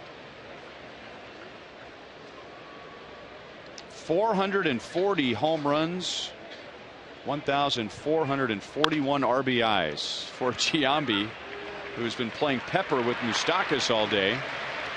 That's the 11th ground ball out for Ventura, and now 2 down in the 7th inning.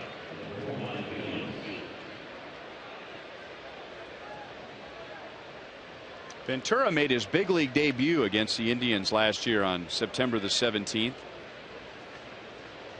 and was so impressive for a couple of reasons. His line, he gave up just 1 earned run in 5 2/3 innings, but also the way he started the game. He walked Michael Bourne on 4 straight pitches to begin the game. It's very easy to say, uh-oh, how's he going to handle the pressure of first big league game? Cleveland was one of the best teams in the division, but he very calmly got a comebacker on the next pitch, started a 1-6-3 double play, struck out the next hitter, and just like that, the inning was over.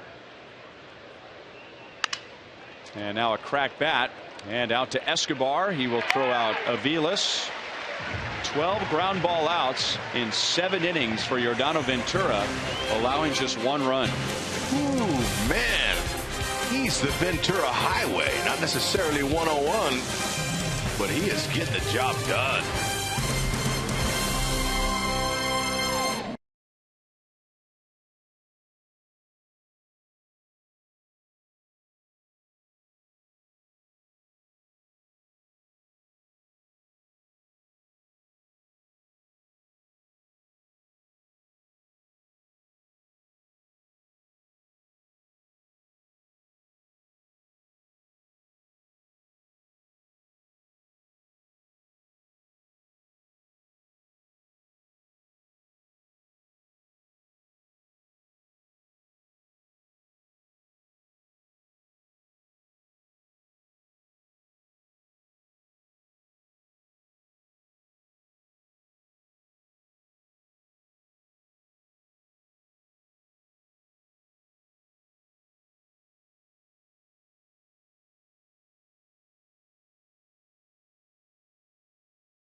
of seats at Kauffman Stadium, including premium seats. Do you have a corporate outing coming up or clients coming to town? Ticketsforless.com can get your group within the first 10 rows behind the dugout or even all together in the front row of the crown seats. Check out Ticketsforless.com for all your Royals tickets. Now, the Royals, an off day tomorrow. They head out of town for a couple of big series against the White Sox and Tigers, but then back home June 20th through the 29th for games against the Mariners, Dodgers, and Angels. So looking forward to that. And we also have a pitching change here, so for more on that, here's Ryan. Joel, thank you. It's John Axford, who started the year as the Indians closer. He's a Chevy call to the bullpen. Indians at the moment are using a closer by committee.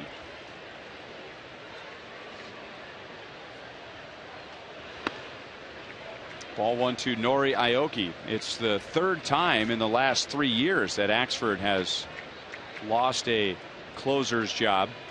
In 2011, he had a Milwaukee Brewers record of 46 saves. 1-1 on Aoki. And then in 2012, he lost the closer's job in July. He got it back in 2013. Lost the job, then was traded to the Cardinals. And then on May the 10th of this season, he was removed from that role. So he's facing a former teammate here with the Brewers, Nori Aoki, who's 1 for 3. 2 balls and 1 strike. Axford, he has the stuff to be a closer. 90 to 95 mile-an-hour fastball, slider, and a good curve. However, it's not an easy job and a tough decision for managers to move an established closer out of that role. Mike Aviles going to have to hurry, and Santana makes a nice play, digging it out of the dirt. Aoki playing umpire. He signaled safe, and he's standing outside of first base, expecting that the Royals will check the replay and challenge it, but Ned Yost didn't get 5 steps out of the dugout, and the Royals think that Aoki was out. Aoki runs hard. Got him. Good pick by Santana. Split second. He's out. Marvin Hudson, first base umpire, made the right call. And now Omar Infante with 1 out.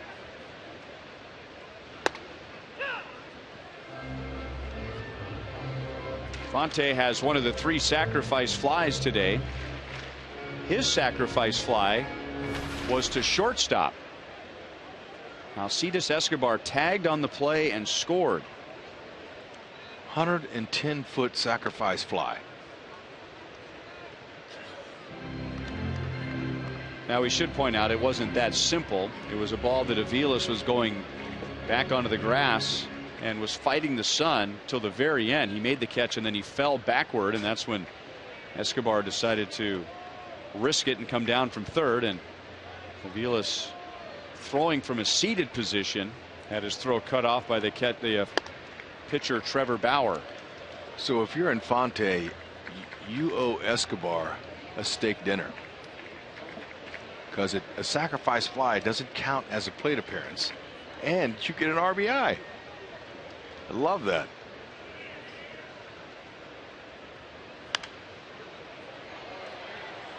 2-2. Third inning.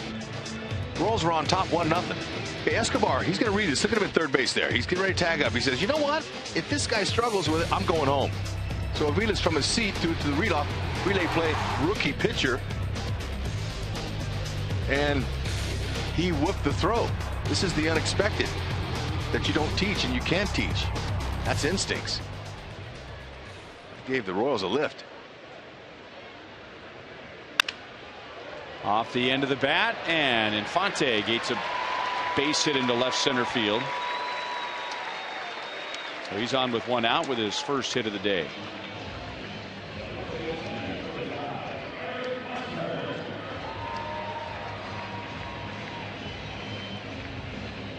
Let's take a look at today's AT&T fan photo sent in by Rex Yeah, that's a Hudler 1. Yeah, that's a dog. Any relation to you? That's a dog's name, yeah. But where was that picture taken? That was coming into the K today. These two beautiful kids said they were just holding that sign, and I said, "Oh, you guys are the best," even though the characters you have in that bus do not have a bus driver's license. But we appreciate the thought. Ryan, I'm in the worst spot on that bus. At least you're in the back. You could jump off. Yeah, I'm feeling pretty safe back there. I've got that emergency exit out the back of the bus if I need it. Joe, then again, at the speeds Hud might be driving, you may not want to jump off. It's probably a little more quiet in the back of the bus too, right? Oh, yep. Man, I can't wait till the next bus tour comes into the K. When is that, the 22nd? I'm going to meet that bus at the top, and I feel bad for those. That's the 21st. They'll be coming in from Wichita. Hosmer hits it up the left field line and foul by a few feet. 0-2. I'm going to have them caddy me out in a golf court to this bus right here. And now maybe the bus driver will let me drive the people into the cave from there. However, if he doesn't, there's a microphone right here, and I will be on that microphone wearing those people out on that bus. Now, can I just make one suggestion? Please. Okay. Now, I know you've always held the baseball, right? Right. But let's get both hands on the steering wheel. Okay. When we're driving the bus. Thank you. Okay. Slugger appreciates it.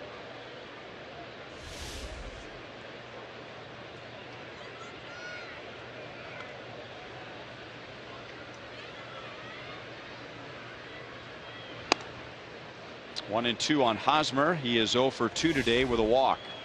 Okay, now I'm driving the bus there, literally, and they taught me. Where are you, by the way? I'm right here in the driver's seat. I mean, come on, know that. But I mean, oh, okay. Arrowhead Stadium had to come into focus. It looked like you're on some country road. Okay, but once Slugger, it was his idea to get on top of the bus, and once he got on top of the bus, the man who was teaching me how to drive, God bless him, he was nervous. All of a sudden, he's saying, "Look, you can't go fast. You can't throttle it. You can't push the brake too hard, because if Slugger falls off, you and I both are in deep trouble."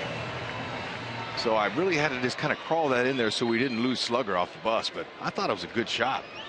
Slugger's idea, wanting to get on top of the bus.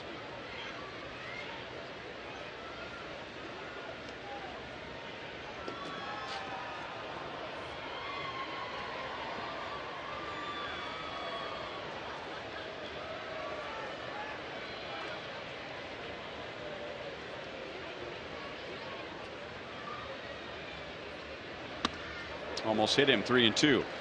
Fans might remember years ago when we had the old Jumbotron in left center field. Slugger at that time would go up and dance on top of the Jumbotron, and at times would sit on the edge of the Jumbotron like he was sitting on the edge of a wall in the neighborhood watching people go by, except he was way up on the Jumbotron. He was tethered by a very strong rope, but oof, that was hard to watch. Infante runs, and Hosmer fouls it away.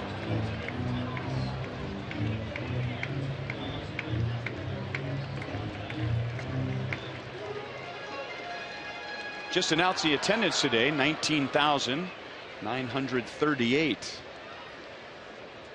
On a sunny and cool day in Kansas City, at least at first pitch, 73 degrees. Just a gentle breeze blowing out of the south. Great day to be outside.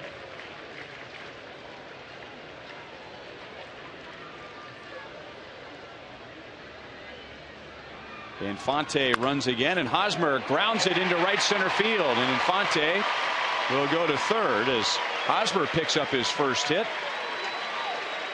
And now first and third and one out.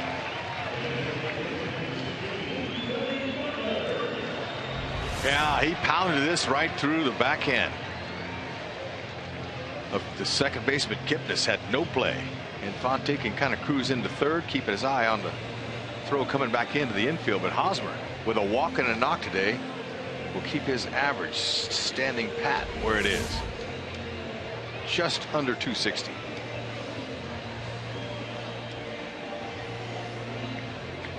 Well, Billy with a chance to drive in a run or more. He had 2 RBIs last night. He is 1 for 3 today with a 5th inning double.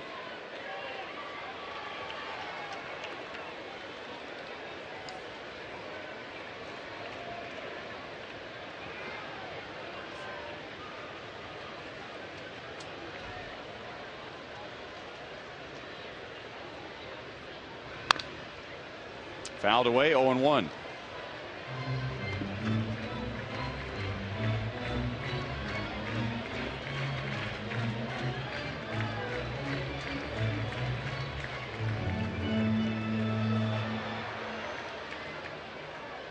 Billy is just 0 for 1 against Axford, who had spent his entire career in the National League before this year.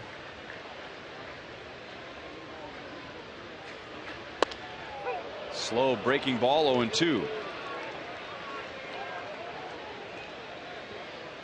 Mentioned that Axford had the 46 saves in 2011 with the Brewers, and that was 1 year after replacing Trevor Hoffman as closer in Milwaukee. It's easy to forget that all those great years and saves for the Padres that he finished up with the Brewers. Fastball at 95 is high. 1 ball, 2 strikes. It's a tough act to follow, but he followed it up.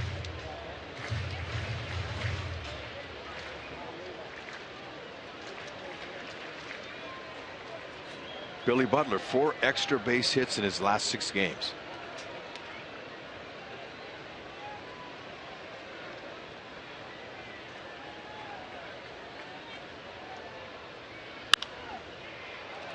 Still 1-2. Before that, Billy had just 3 extra base hits in 27 games. So he's catching fire along with some of his teammates offensively.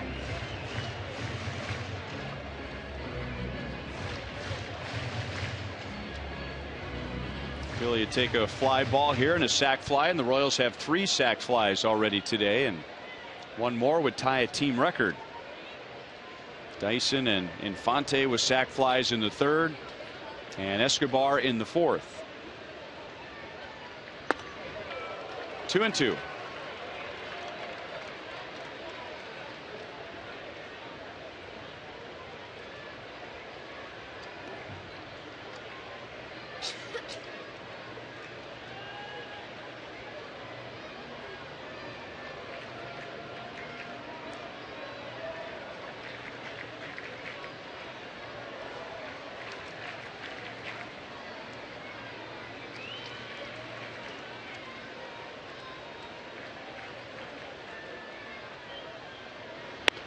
Having a problem with his breaking ball.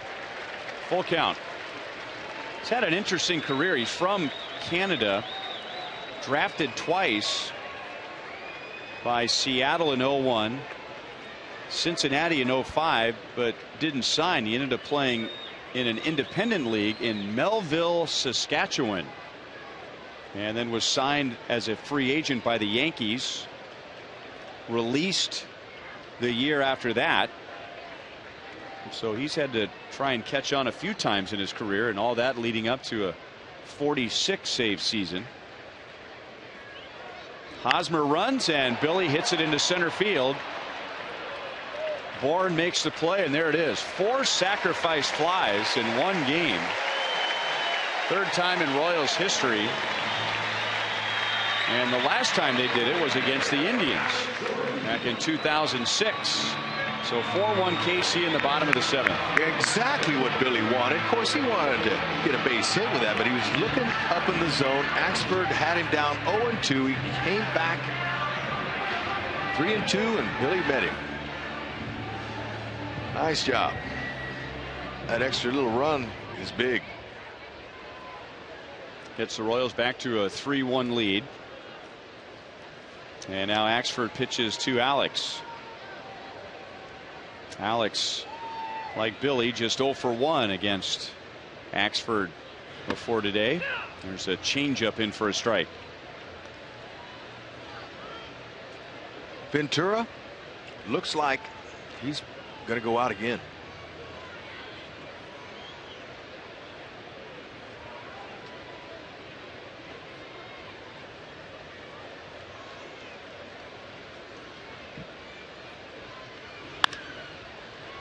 Oh, 0-2.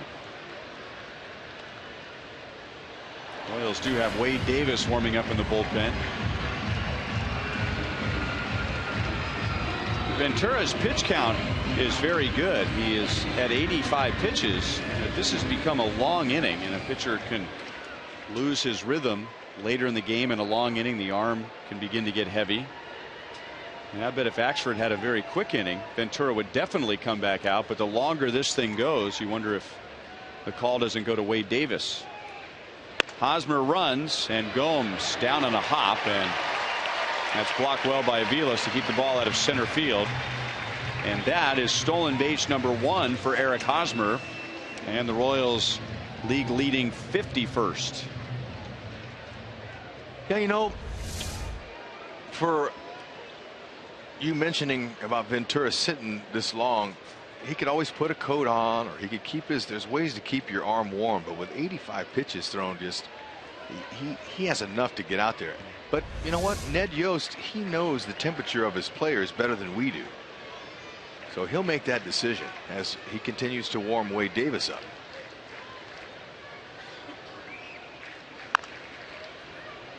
Still 1-2, and the Royals have a day off tomorrow. So on one hand, you never want to use your setup guy and your closer if you don't have to, but everybody gets a day off tomorrow.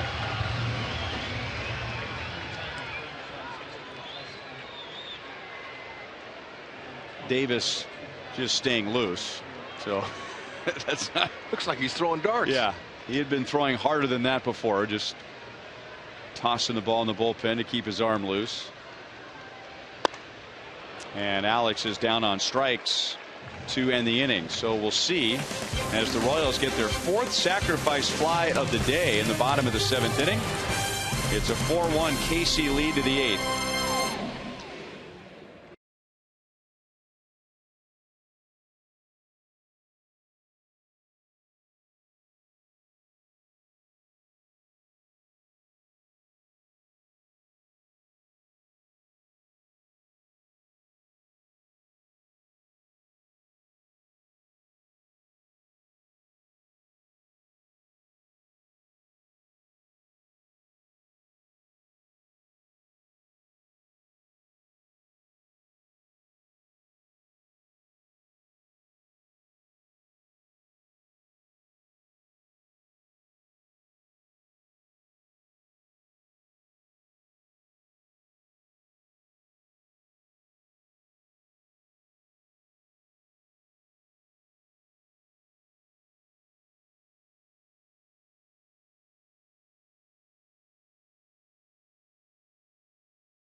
League in a light day as far as action goes this afternoon. The one worth pointing out, Kendrys Morales 3 for 5 as Minnesota handles Toronto with ease. Who needs spring training? Morales is batting .462 since his return, and then you see the rest of the action, including Detroit and Chicago tonight. Our Mazda game break, you guys talked about it.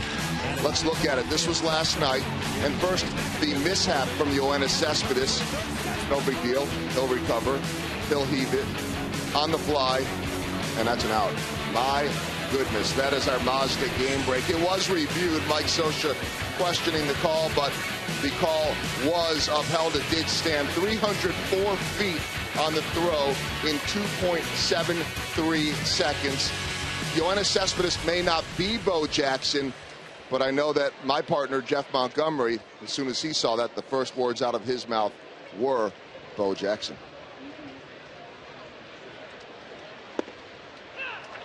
Wade Davis, first pitch is a strike. And our good friend Mark Gubicza, who was on the call for the Angels, he said the same thing, Joel.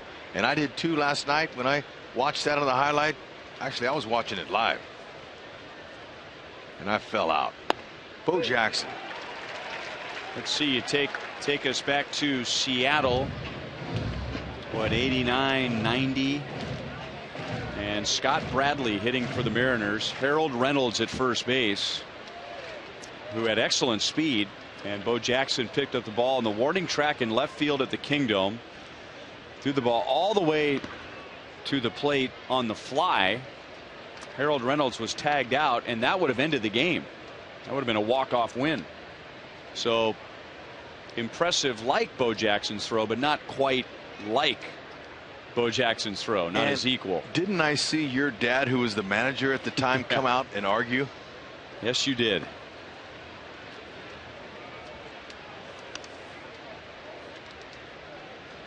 Remember hearing that the Mariners players in the dugout, they're all ready for a celebration. The game was over. You got Harold Reynolds running. You got a ball on the track.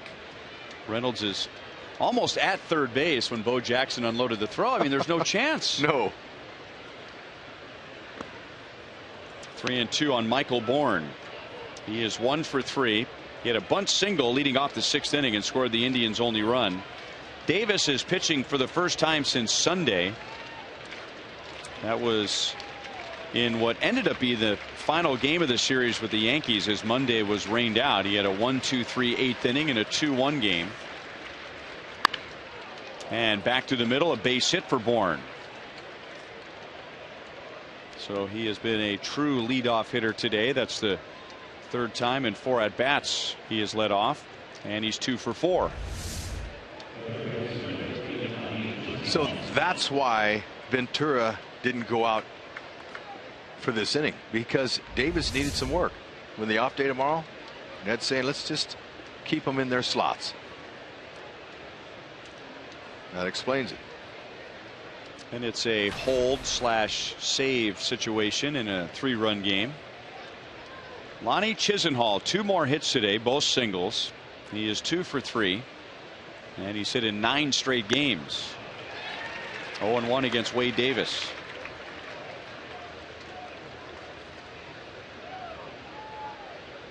So a 9-game hitting streak. But in his last 26 games, he is batting .450. His overall batting average is .393. He just doesn't have the plate appearances to qualify for the batting title right now.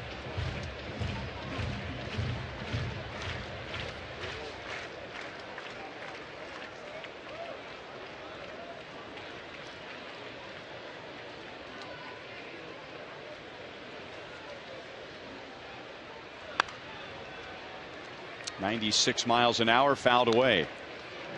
Davis is on some kind of roll. Dominant with his strikeouts. Good mid-90s to upper 90s fastball. Cuts that ball too, and that presents some issues for hitters. Overhand curve, changeup if he needs it, but we rarely see him use the change anymore.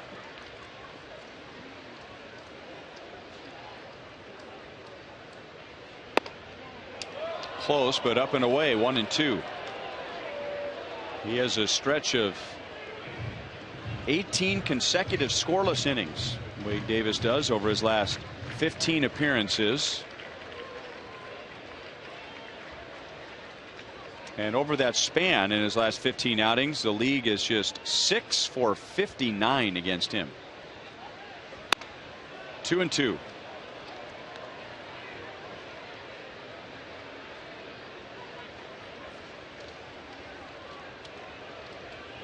Still hasn't given up an extra base hit all year.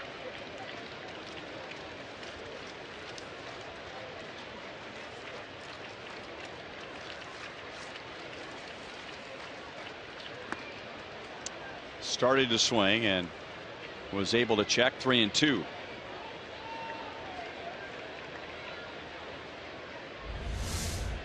That's the wipeout pitch he goes with. Salvi with 2 hands, thumbs out, keeps the ball in front of him.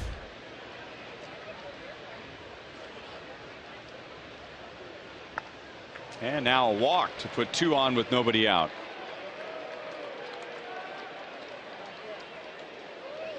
And that is the first walk given up by a Royals pitcher today.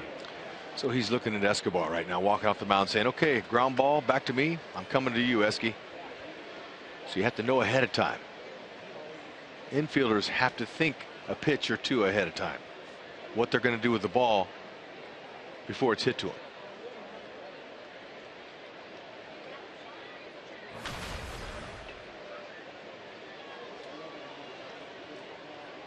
That's not only the first walk today, it's the first walk for a Royals pitcher in the last 23 innings.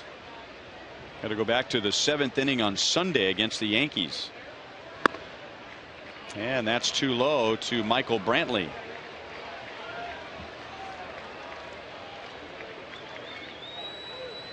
Brantley is 3 out of 11 against Davis, and all those hits are extra base hits, 2 doubles and a home run. Today he's 1 for 3 with a first inning single. 2-0. Now Sal's going to go out there and have a chat with him.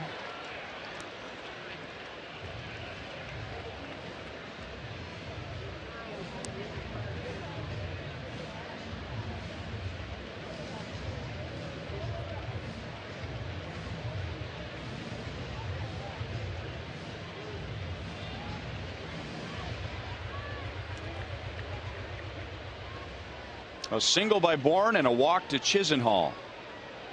It's only the 3rd time all day the Indians have had more than 1 runner. 2 singles in the 1st inning, 3 singles and a run in the 6th, and now a single and a walk in the 8th. Line to center field. That's a base hit. 1 hop to Dyson. Dyson gets to it quickly and a good throw to the plate. And the bases are loaded with nobody out in the middle of the order coming up. Wade Davis going to have to go to work now. Salvador Perez talked to him before that last hit. Now Dave Island's going to come out to have a chat with him. That's the exact pitch that Brantley was looking for. Fastball all over the middle, and he didn't miss it. Great stroke.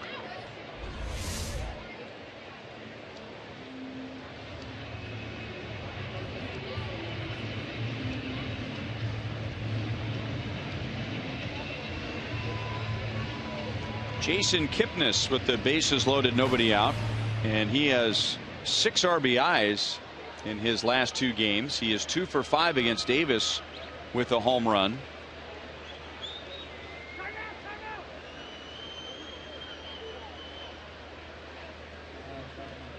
He has Bourne at 3rd base, Chisenhall at 2nd, and Brantley at 1st.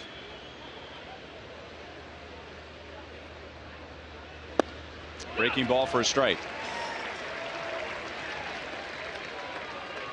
Kelvin Herrera warming up behind Wade Davis. On days that Davis hasn't been available in the 8th inning in a hold save situation, Ned has used Kelvin Herrera. Fouled away, 0-2. Davis has finish off pitches. One of the reasons he has so many strikeouts. He uses a 4-seamer up in the zone to get him to swing and miss, and he has that wipeout curveball that he'll drop down low.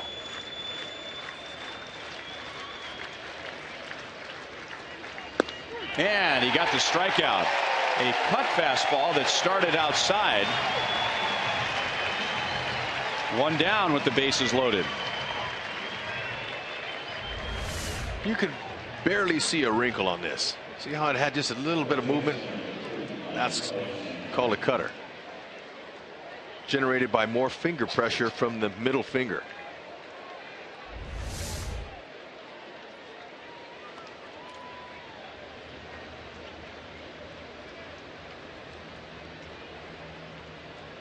And it brings up Carlos Santana with the bases loaded. Santana drove in the Indians' run in the 6th inning with a single. He's got to be able to keep the ball away from Santana. Oof. He went for it all. 97 miles an hour, 0-1. This guy's got some pop, but that was elevated, a little bit out of his zone.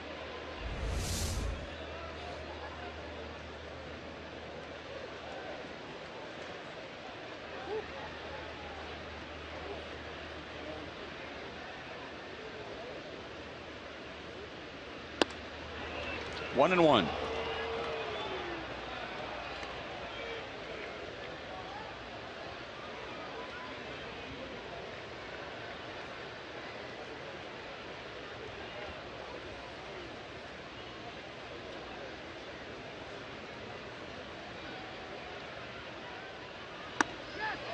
He offered 1 ball 2 strikes.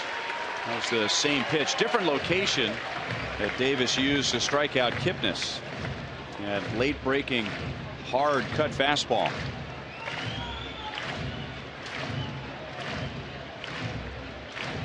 Santana knows that he's got the curveball and the cutter, but the only way you can be successful in this situation is to look for his fastball and then adjust to anything else that might be in the strike zone.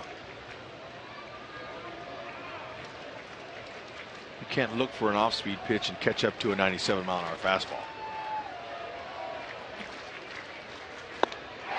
And he puts him away with the heat. Back-to-back strikeouts after the Indians loaded the bases with nobody out.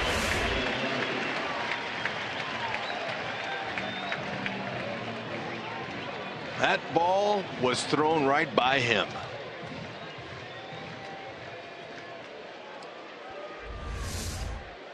Powered.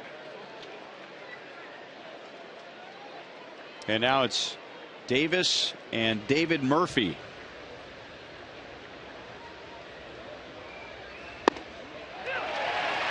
Oh, 0-1. Talked about Murphy and how productive he's been with runners in scoring position, because he just kind of puts an easy swing on the ball. I want to come inside on him. Jam him. Was that a swing? Yes. And it's 0-2.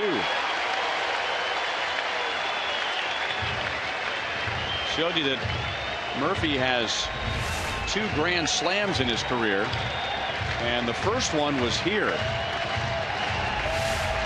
against Jimmy Gobble. Remember Jimmy Gobble? That's right. That was back in 2008. But here Davis has the advantage. 0-2.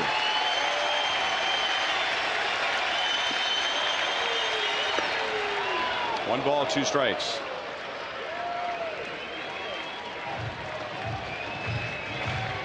Bourne singled, Chisenhall walked, Brantley singled. And in a 3-run game, the Indians had the bases loaded, nobody out. Now it's the bases loaded, 2 out.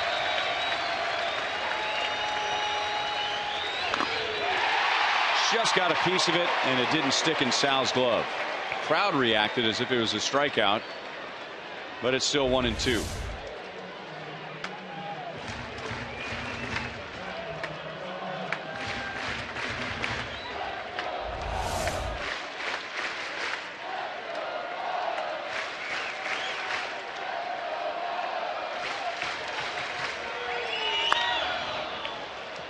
Just like he did in the 6th inning with 2 on and 2 out. Murphy just trying to stay alive with a defensive swing, trying to avoid the strikeout, and in that inning he ended up popping out to short.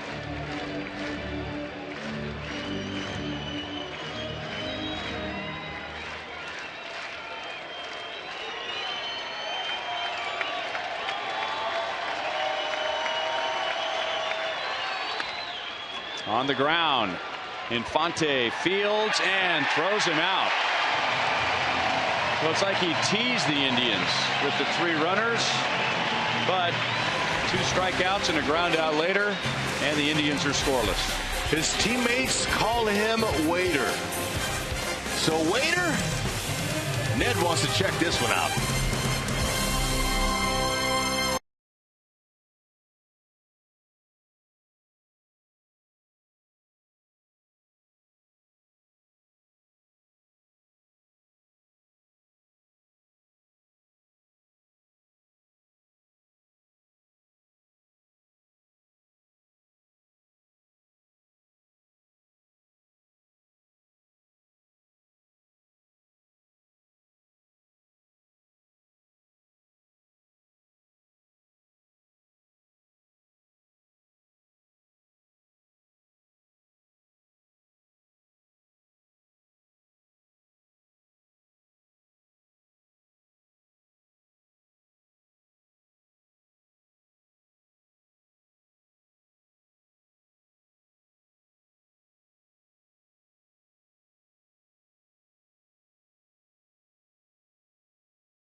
Royals baseball is brought to you by Jeep. Visit Jeep.com to learn more.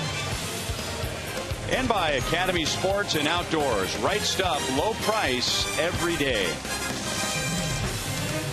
And it's a great day after all that rain. Kauffman Stadium greener than ever this year. And now some sunshine. Nice crowd here today. And the Royals are just 3 outs away on defense from sweeping this series and finishing the homestand at 5-2 and getting back above 500. I can't wait to see the flowers come up around this beautiful complex here. It transforms this ballpark into none other. There's none like it. I didn't realize you were such a flower guy. Oh, believe it. Last year when I saw this place and I came into the K and all those flowers were everywhere around the complex, I couldn't breathe. It took my breath away. This is Josh Outman, formerly of Central Missouri State, and he pitched in the game last night. Gave up a 2-run home run to Mike Moustakas, who will bat in this inning. And he's 0-2 against Salvador Perez. Outman came on in relief to face Mike Moustakas. Gave up the 2-run home run. And only recorded 1 out in the bottom of the 8th inning. A little bit inside, 1 ball, 2 strikes.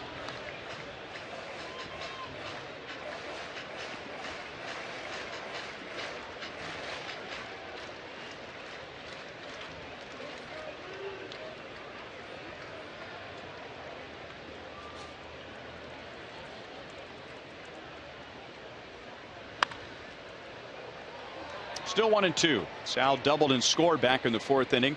All 4 runs today have been on sacrifice flies. That's the 3rd time in Royals history that that's happened.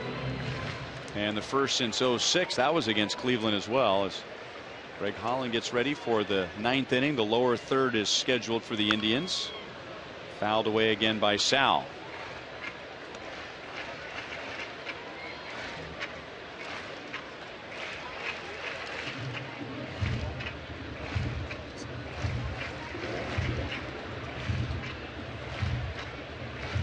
Perez, Moustakas, and Escobar coming up in the 8th inning.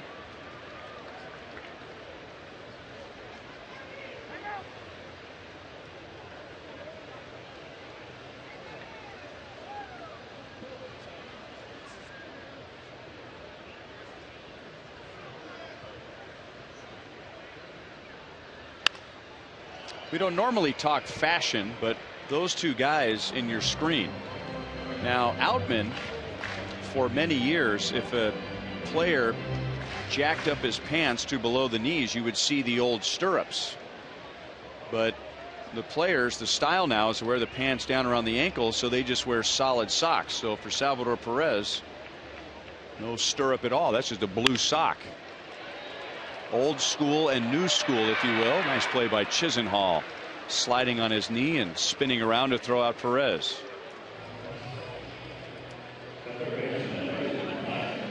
And now Mike Moustakas has had a good game today, and he had the Jeep drive of the game last night against Josh Outman. I'm surprised that they didn't need a new foul pole today, because Moose hit that ball so hard I thought it was going to put a hole in the pole. No, you didn't. Did you really think it was going to put a hole in the pole? It was a beautiful shot. Whenever you see a ball down the line like that and you're a hitter and you see it all of a sudden pa-ching and take a shot off it, you know that's a gunner. That's a beautiful thing. He hit a fastball, and so Outman this time starts him off with a breaking ball. First multi-hit game for Moustakas in almost a month. He doubled and scored in the 3rd inning and then singled in the 4th, and his out today was hard hit when he grounded out to 2nd base. No balls and 2 strikes. There you go, Hud. Is that what you're looking forward to? That is exactly what I was talking about. You know, I think you should maybe get a picnic basket and go skipping through those flowers. I'm going to. I'm going to. I'm going to come early, pack me a little lunch. I'll bring my boys with me, and we'll go out and have a little picnic in the flowers.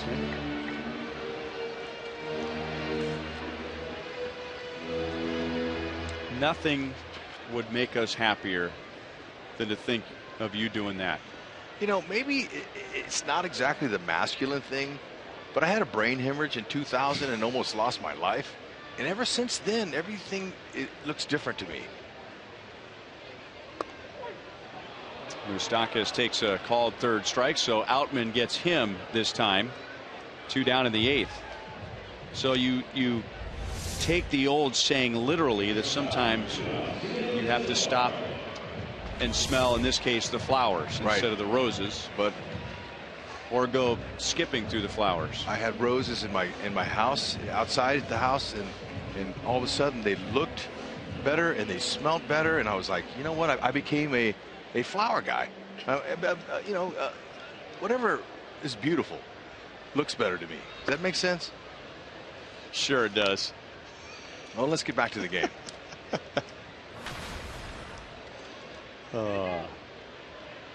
Well, I don't want to minimize your statement. That was a life-changing event for you. All that rain should bring those flowers back. 1-1 on Escobar. Actually, Hud, I want to say that is something new. I don't remember the Truman Sports Complex having all those wild flowers like they did. I could be wrong. It's always had the tall grass. I never saw anything like it around any complex in the world. Well, in America. 1-2. Escobar, a 2-hit game. That gets him up to 284. He is driven in a run with one of the 4 sacrifice flies today, and he has scored a run. He has a 10-game hitting streak, which is the longest for any Royals hitter this year. 2-2.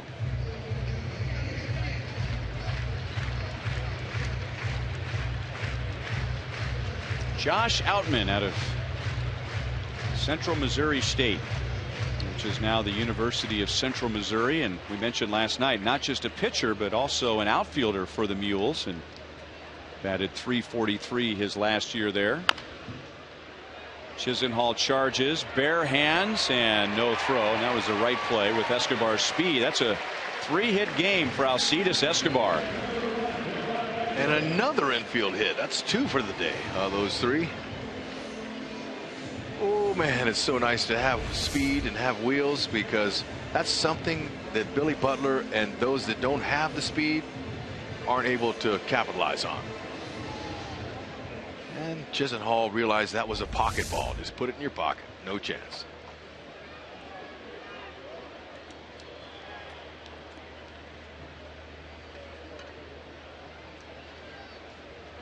One on, 2 out to Gerard Dyson. Remember all that discussion early in the game about Trevor Bauer and how he was fascinated with biomechanics at a very young age? Well, Josh Outman has a similar story. His father published a book on biomechanics and kinetic research, and he taught his son a very odd delivery that he used as an amateur. A delivery that worked for him in high school and in college, but he had to change those mechanics in college because it scared off some of the scouts, thinking that while maybe it made some scientific sense, that scouts thought he might hurt himself.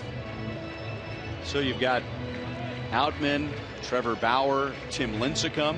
Remember the story about Tim Lincecum, who had that long stride for a pitcher of his size. That was a delivery taught to him by his father, and because of his size and his mechanics, that scared off some of the scouts when he was pitching for the University of Washington. Cy Young Award winner Lincecum. Escobar runs and got a great break, and then Outman spikes it in front of the plate. So have a day, Alcides Escobar. 3 hits, an RBI, and now his 17th stolen base.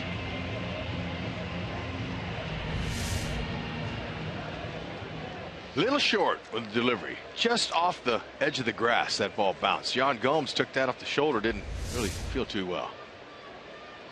That hurt. That ties Escobar for third in the American League. 17 stolen bases.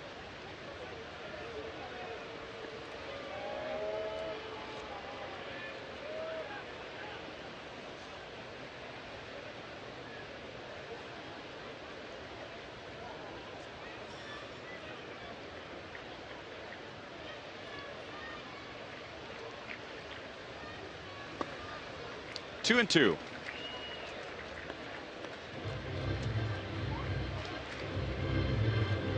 I was looking up Lincecum as we're talking about odd deliveries, and he learned his pitching mechanics from his father, designed to create torque and prevent injuries. And as far as I know, he has never been on the disabled list with an arm injury. And then you mentioned the Cy Young Awards. Plural. I thought he had maybe more than one. Do you have two? He was the 2008 Cy Young winner and the 2009 Cy Young winner. And that's something all teams, I would imagine, are looking into, deliveries, with all the Tommy John surgeries now. I mean, what is going wrong?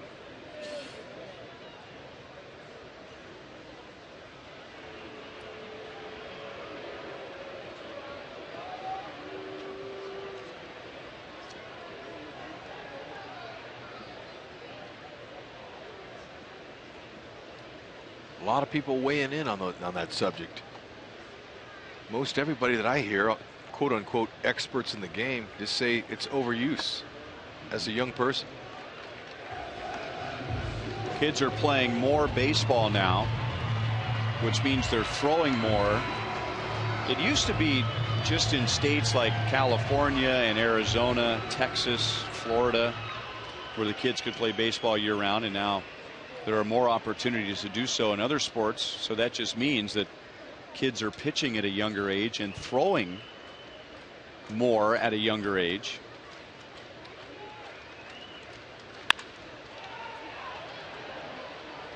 Brantley comes up in left field and makes the play to keep the Royals scoreless in the 8th. So just imagine HUD skipping through those flowers to Kauffman Stadium.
Indians, as Greg Holland will try to come on and close this one out, and then we'll call on our closer, Jeff Montgomery, to break it down on Boulevard Royals Live. Talk about a brilliant pitching performance from Yordano Ventura, along with Wade Davis, and sacrifice flies getting the job done tonight. And Alcides Escobar, what a performance by him. All of that, reaction, and much more coming up on Boulevard Royals Live. Greg Holland comes into the game, and I know our guys in the truck have been doing a lot of work on this one, because we don't see it too often, Ryan, as far as 4 sacrifice flies in a game. You mentioned that tied a Royals record.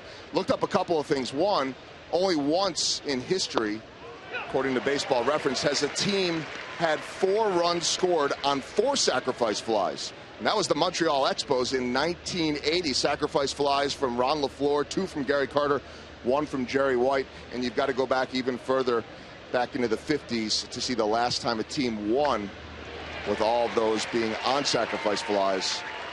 But the Montreal Expos, 4 runs on 4 sac flies. They lost that game.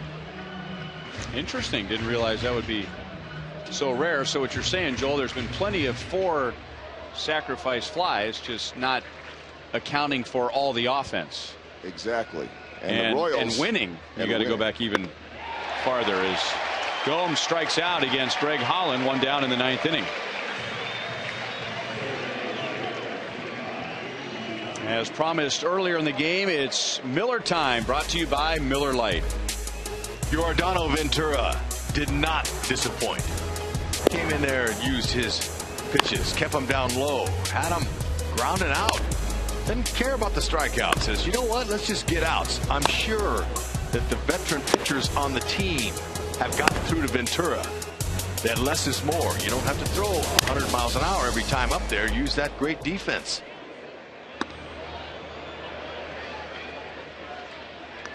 .85 pitches by Ventura. Extremely efficient. And credit that defense behind him. And that's 2 starts in a row for him where he has been plenty effective without a big number of strikeouts. Giambi is going to try and bunt one to the third base side and just get on base against Holland.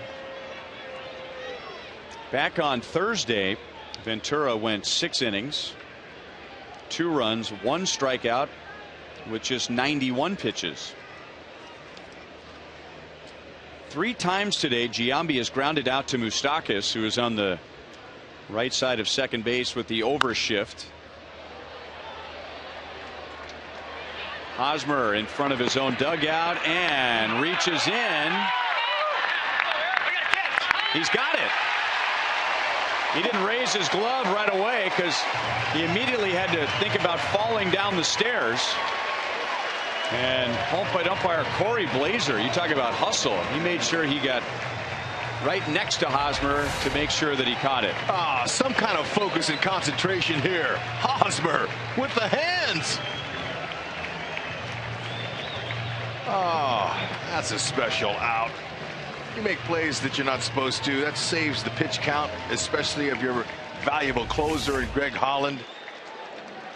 Don't have to expend any more pitches. Way to go, Hos.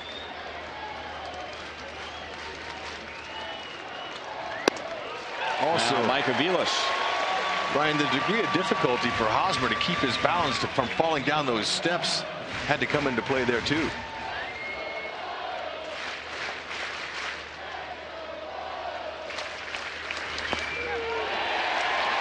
Oh, 0-2 on Aviles, who is 0 for 3.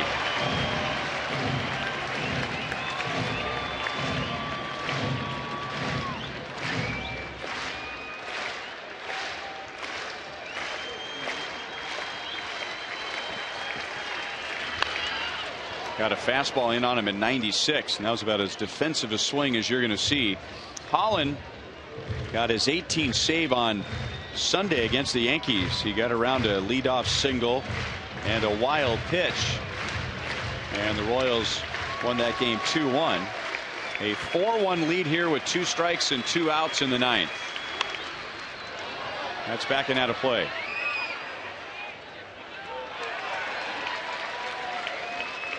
Cleveland Indians, not only the hottest team in the league, they were one of the hottest offenses in the league. And so far, the Royals have held them to 6 runs in the first 2 games combined.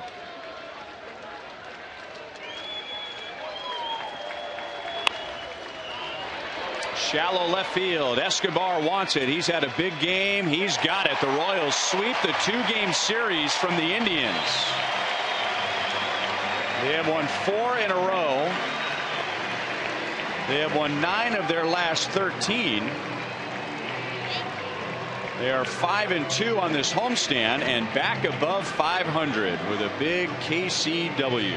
It reminds me of those Colorado Rockies that came into the K with their chest out all swollen. Look what we've done, and our offense is so powerful.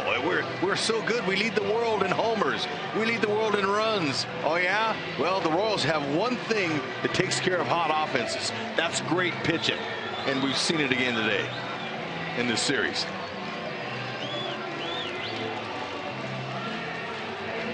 This team is getting some swagger back. They're starting to believe in all areas of their game, pitching, defense, timely hits. It's starting to come, and here we are in June. One game over 500. And this important stretch of games against teams in the division, 9 in a row, and the Royals have won the first 2. Alcides Escobar had a big game all over the field, and he's standing by with Joel.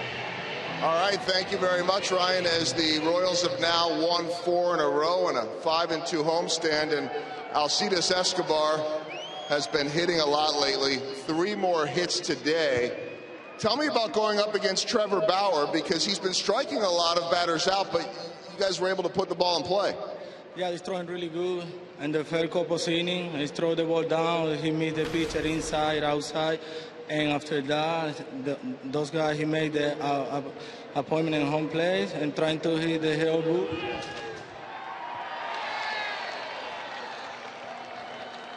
Yeah, that might be your first Gatorade shower there. Oh, nice. I'll be all the time. No, just nice win and go to Chicago now and trying to win the series there. All right, let's talk about the tag play. There are not a lot of guys that score on a tag play to the shortstop. Tell us what you were thinking and what happened. Well, that's a hard play, and I see my Avila, when he cast the ball, he's down to the grass. I say, I'm going to the home plate. I have a chance to stay in the home plate, and that's why. All right, so you score on that one. How about this team? All 4 runs today on 4 sacrifice flies. What do you think about that? That's nice. That's unbelievable. I know. That's made for the record and the team. That's a great game. All right, last thing. You guys are playing great baseball. 9-4 in this stretch against really good teams. What's been the biggest key to winning? You know, like everybody's made approach and the home plate, the pitcher, he do his job, and the hitter do his job, and everybody's playing like together and play hard. Great job today, Alcides. Thank you. Alcides Escobar, he is on a roll. So are the Royals. And looking at the camera right now, guys, camera took a little abuse on the water. So did Jonathan Pope, and I got a very wet left foot. All worthwhile, guys. But I'll tell you one thing that stayed dry. You can dunk Alcides Escobar, but don't mess with that glove. Look at that. he knew it was coming. He saw Joel get out of the way, and he took care of his glove, because there's future gold in that glove.